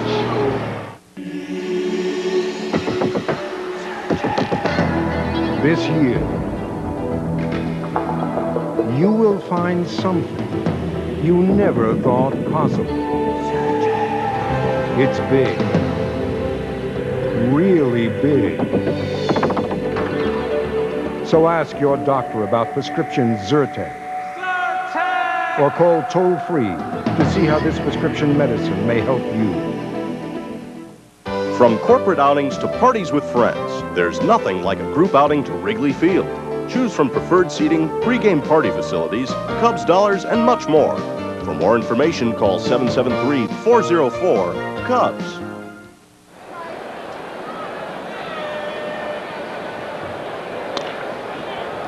Harry Carey back to the ballpark. The first hitter, Valentine, on the first pitch, grounds out to Sandberg. 1 out, nobody on. Boy, oh boy, you talk about unusual plays, bizarre happening with runners at first and second. In the bottom of the 7th, Service laid down a perfect sacrifice. Supposedly there'd be runners at second and third and 1 out. Instead, the first baseman Nielsen, fielding a bunt, threw back to the second baseman Loretta for what should have been an out, but he threw badly. And both Sandberg and Ori scored, and Service turned the bunt to the equivalent of a triple, winding up at third base for where he scored on a single by Sanchez. Those are the crazy things that we miss because of the line trouble we've had in the last few minutes. Well, what happened is all of the power went out in the truck, and it all went out at once. We lost everything up here, and we're trying to make the best of it. Well, they know the story of the ball game, and the Cubs are leading now by the score of 9-5 in the top of the 8th. 1 out. Gerald Williams, who's 2 out of 3. As it is, we're using the feed from the Milwaukee telecast to see what's going on. Here's a pitch, a high, pop fly, short left field. Doug Glanville is there, 2 men away. I think that bunt, that sacrifice bunt, and a wild throw that followed, he just tossed the ball over there, but Loretta had no way of reaching it. It rolled down to the bullpen, and Loretta, for a minute, it looked like he didn't know what had happened. He stopped trying to retrieve the ball, and meanwhile, 2 men scored, and Service wound up at third. And ironically, they had lifted Nielsen out and put Williamson at first, kind of a defensive measure, and it was Williamson who threw the ball away. So there's 2 men out now in the 8th inning. Cubs leading 9-5. Jesse Levis, the catcher, has run out of 3. You talk about pandemonium in this booth. Nobody knew what was happening. All of a sudden, our TV sets were blank. We didn't even have any contact with Arnie Harris. And here's Arnie always thinking he's the most important man on TV. He wasn't important enough to fix a blackout. That's the way it goes, Arnie. 3 balls and a strike. Ball 4, Levis walk. However, everything that happened for the welfare of the Cubs. Especially the 2-run wild throw on what was supposed to be a sacrifice. It wound up an error on the first baseman, who now I learned was Williamson. Both runs scored on it on the wild throw. Service, who's a slow running catcher, wound up all the way on third base. So his sacrifice bunt was the equivalent, actually, of a 2-run triple. And then he himself scored on Sanchez's line drive. Here now is Antoine Williamson, who came in and struck out as a pinch hitter in the 7th, and then apparently took over at first base. Now Terry Adams is getting loosened up in a hurry as Phil Regan has made a trip out to see Turk Wendell, who's thrown 5 straight bad ones. 2 men are out. A runner at first. Swung, and Williamson misses. Actually tipped the ball foul. 1 ball, 1 strike, 2 out, 1 on. Cubs leading 9-5, trying to even up this inter-league series of the game apiece. Here's a high fly ball. Sammy Sosa waiting. He's got it. No runs, 1 left. We're going to the bottom of the 8th. Cubs lead 9-5. This portion of Chicago Cubs baseball on WGN is brought to you by the Discover Card, proud partner of the Smithsonian's 150th anniversary. I don't ask for directions when I'm lost. And I don't read the instructions when I'm putting my kids' toys together. And I don't need help fixing my car. My friends, they go to Napa, where they get this expert advice from ASE certified professionals, which is great for them. They weren't born with the mechanical ability I was. If I can install a satellite dish, I can fix my own car. Honey, where's the duct tape? Evercraft 25-piece soft-sided toolkits are only $14.99 at Napa, just in case.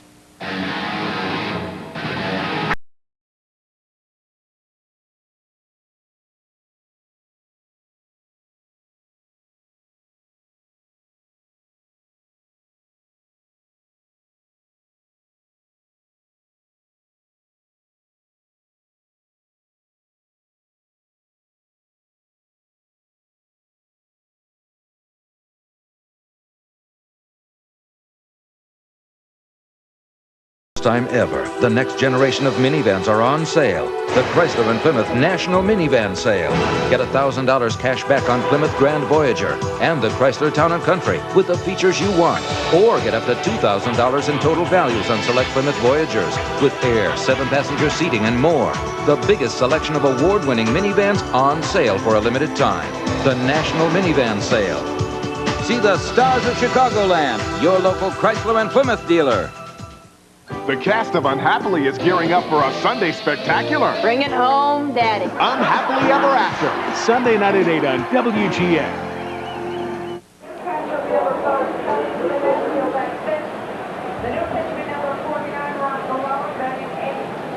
Harry Carey and Steve Stone back at the ballpark. Ron Delone, the left-hander, comes in to pitch for the Brewers. The Cubs are leading 9-5. And here's Mark Grace to lead it off. Kelly Stinnett is coming in behind the plate. He was recently recalled, and he hit the ball very well at AAA. He's a veteran. Delone, big, strong left-hander, pitches one, almost hits Grace. Well, Malone has had a lot of control problems. 14 walks in 16 2/3 innings. So he doesn't get the ball over the plate too often. 1 ball, no strikes. Grace has had 1 hit today. Delone. There's the pitch a little bit low. Delone has only been in 19 games. No saves, no victory, no defeat. Ball 3 high. 3 balls and no strikes. Well, if there's one man on this team that will consistently take a walk if you're not around the plate, it's the man at the plate. Ball 4 and Grace gets a base on ball. We're in the bottom of the 8th. This is America's #1 sports station, WGN-TV, Chicago.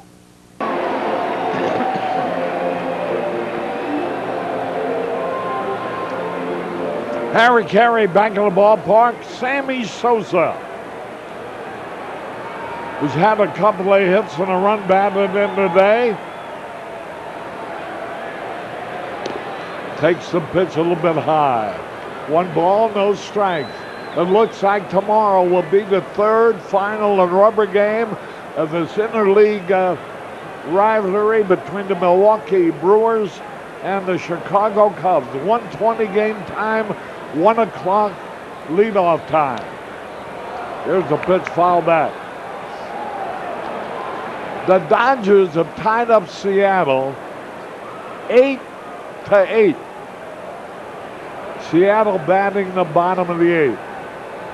Seattle once led 5-0.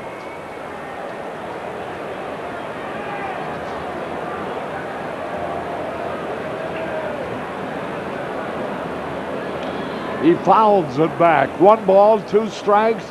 The score, Baltimore and Atlanta. Baltimore made it 2 in a row, beating the Braves 6-4 in 12 innings. The Mets down the Red Sox 5-2. Cleveland, coming from behind, beats St. Louis 8-3. And here are the Cubs in the bottom of the 8th are leading Milwaukee 9-5. In the American League,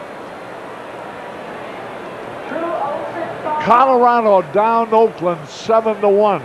The Dodgers at Seattle are tied 8-8 in the bottom of the 8th. Those are the only other games. The rest will be tonight. 2-2 pitch. A little bit low. Grace, a runner at first.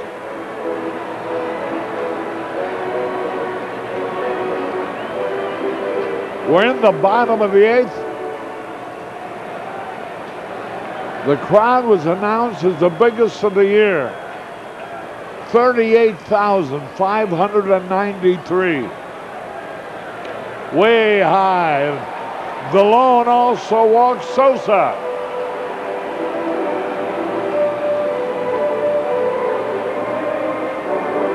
And that will bring up Sandberg, who started a big 7th inning that we missed most of, with a base hit.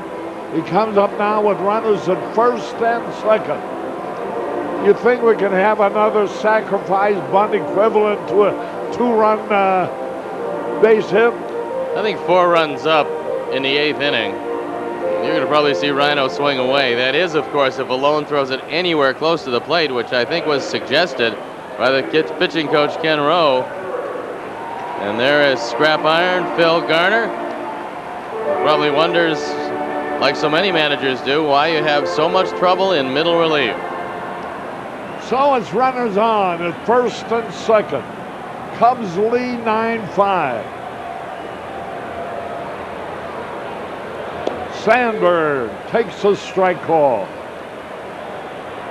Rhinos 1 out of 3, scored 2 runs. 1 in the 3rd after a walk, 1 in the 7th when he led the inning off with a base hit. Ground ball. Loretta at second base. Out to Valentine over to first in the double play. The ball wasn't hit hard and it wasn't handled too perfectly, but both Loretta and Valentine came up with a double play, 4-6-3. Well, this was a very tricky hop because it was hit off the end of the bat. You see the tough hop. Valentine gets rid of the ball real quickly. This is a good job of getting it over there in time to get Sandberg. Snappy double play. And so one of the hitting stars of today's game, 3 out of 3, Kevin Lurie. He started off with a homer, his 2nd of the year. He walked in the 3rd. He singled and scored in the 5th, singled and scored in the 7th. So he's 3 out of 3 on base 4 times in a row.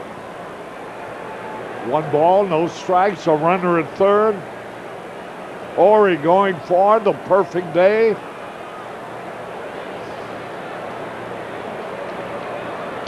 Swung and a miss. You know, Service lined a double with 2 on, driving them both in the 5th. And then in the 7th with 2 on, he laid down a perfect sacrifice, which wound up being the equivalent of a 2-run triple. Here's a pitch a little bit low. 2 balls and the strike. The first baseman, Williamson, who had entered the ball game as a pinch hitter and took over at first base for Nilsson, was a man who made the error. Here's the pitch, foul back. 2-2. 9-5 in favor of the Cubs.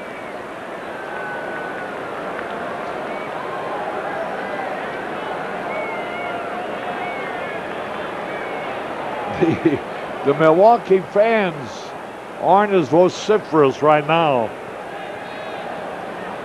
2 balls, 2 strikes. Look out!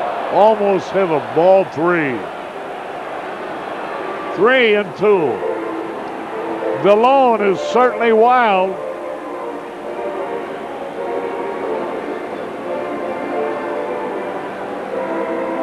Grace, a runner at 3rd. 2 men are out. Fouled it back and out of play. Kansas City starting in Pittsburgh. Kansas City didn't score in the first. Pittsburgh now batting. It was former Kansas City Royal Joe Randa that did a lot of the damage in Pittsburgh's 5-3 win yesterday. Now the pitch, a little bit out, ball 4. Vallone walks. He's faced 4 men, he's walked 3 of them. Ron Vallone is making Mitch Williams look like he had good control. But fortunately for Vallone and his wildness, they got a double play on Sandberg's slowly hit ground ball. Here's service. Runners at first and third. He's 1 out of 3 for the game. The pitch is a strike call. The 2 errors that scored on his bunt are charged to the throwing error. No RBI for service, but a sacrifice he is credited with. A ball and a strike. We've seen some bizarre plays this year, right? That certainly is one of the most bizarre. 1 ball, 1 strike.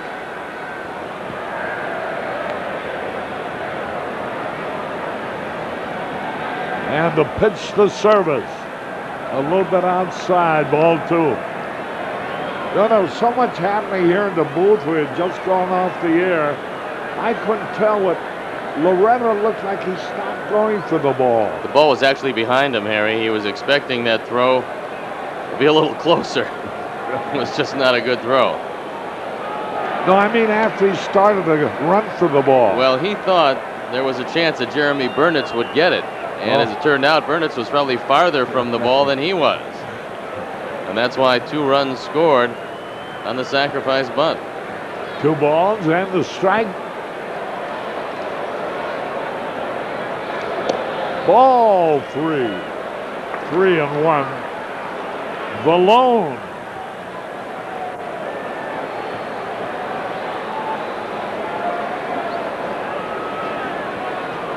Going in, he had walked 14 men in 16 innings.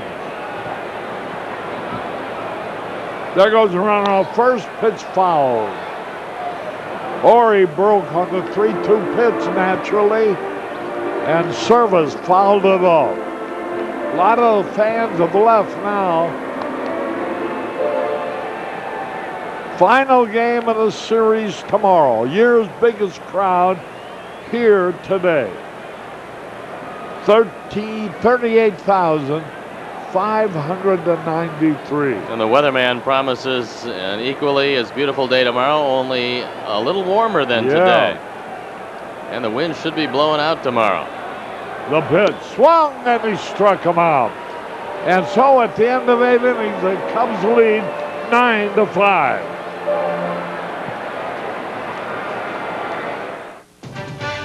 Chicago Cubs baseball on WGN is brought to you by Southwest Airlines. With fares so low, you have the freedom to go places.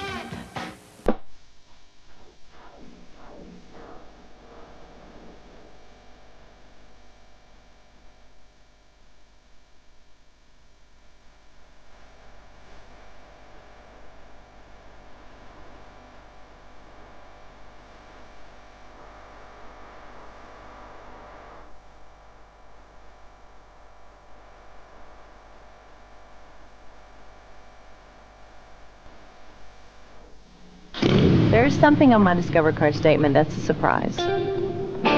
It's seafoam green. It looks like something from the 50s. It looks vintage. My husband will absolutely freak out when he sees it. He's going to be so excited.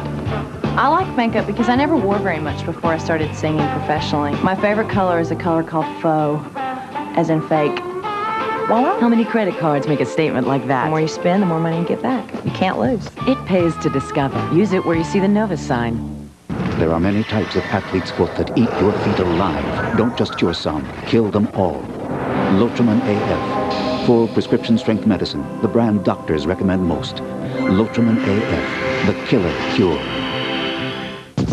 These are the shoes that make athletes out of mere mortals. The shoes that make men fly.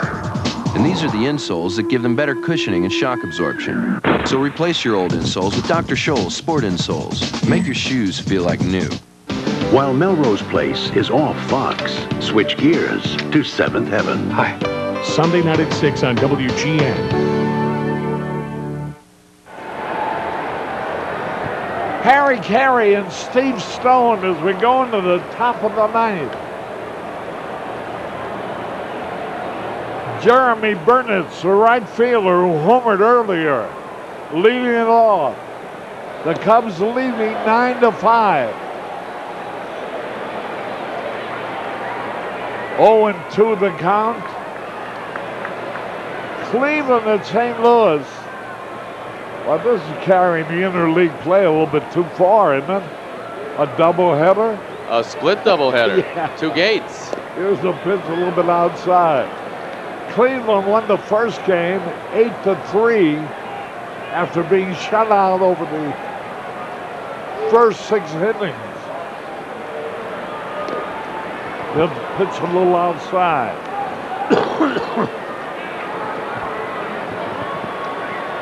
1:20 ball game tomorrow. Leadoff man at 1 o'clock. 2-2 pitch a little bit low.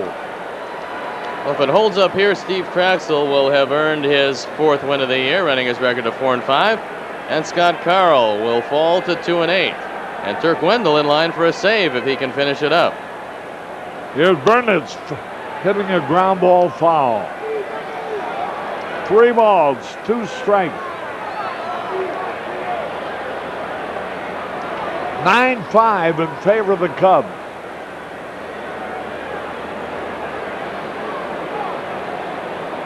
We want to thank the Milwaukee people for using their feed. 3-2. Here's the pitch. Swung on a long drive, but foul. Burnitz really got out in front of that, but fouled it off. The Dodgers, who were trailing 5-0 over the first 3, have tied up Seattle 8-8, playing in the top of the ninth. Dodgers batting. Bouncing foul, and Burnitz staying alive.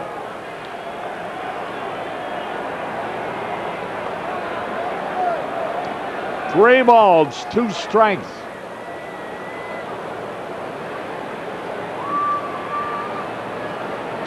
Wendell. High pop fly will be caught.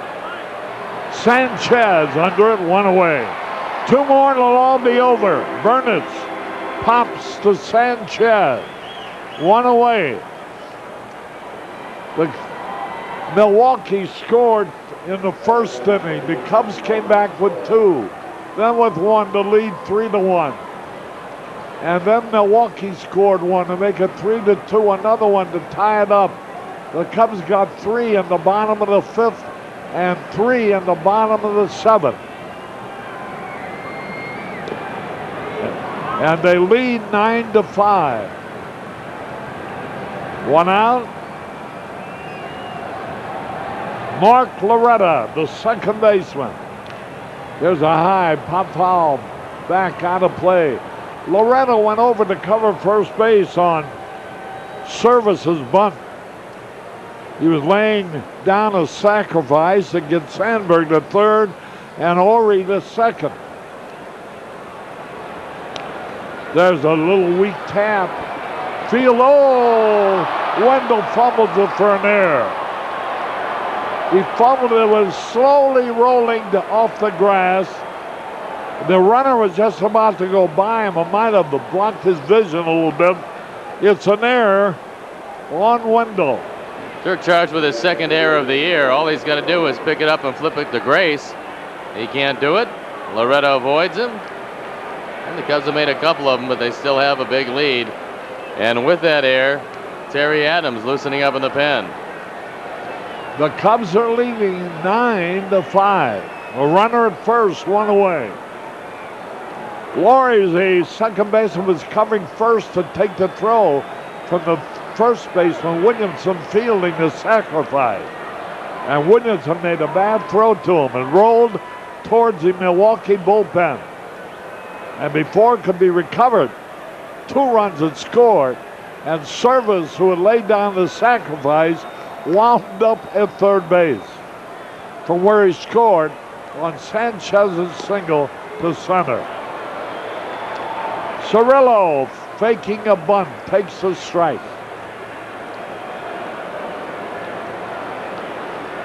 I think most of the fans who are here are still Milwaukee people. 0-1 the count. He started to swing. He went around, and the appeal to the first base umpire, Steve Ripley, who indicates it's a strike. 0-2 now, 1 out.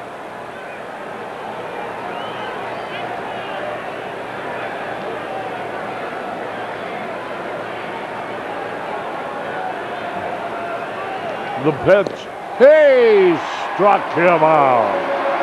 Cirillo, who had batted in 2 runs in the 7th, goes down swinging. 2 away.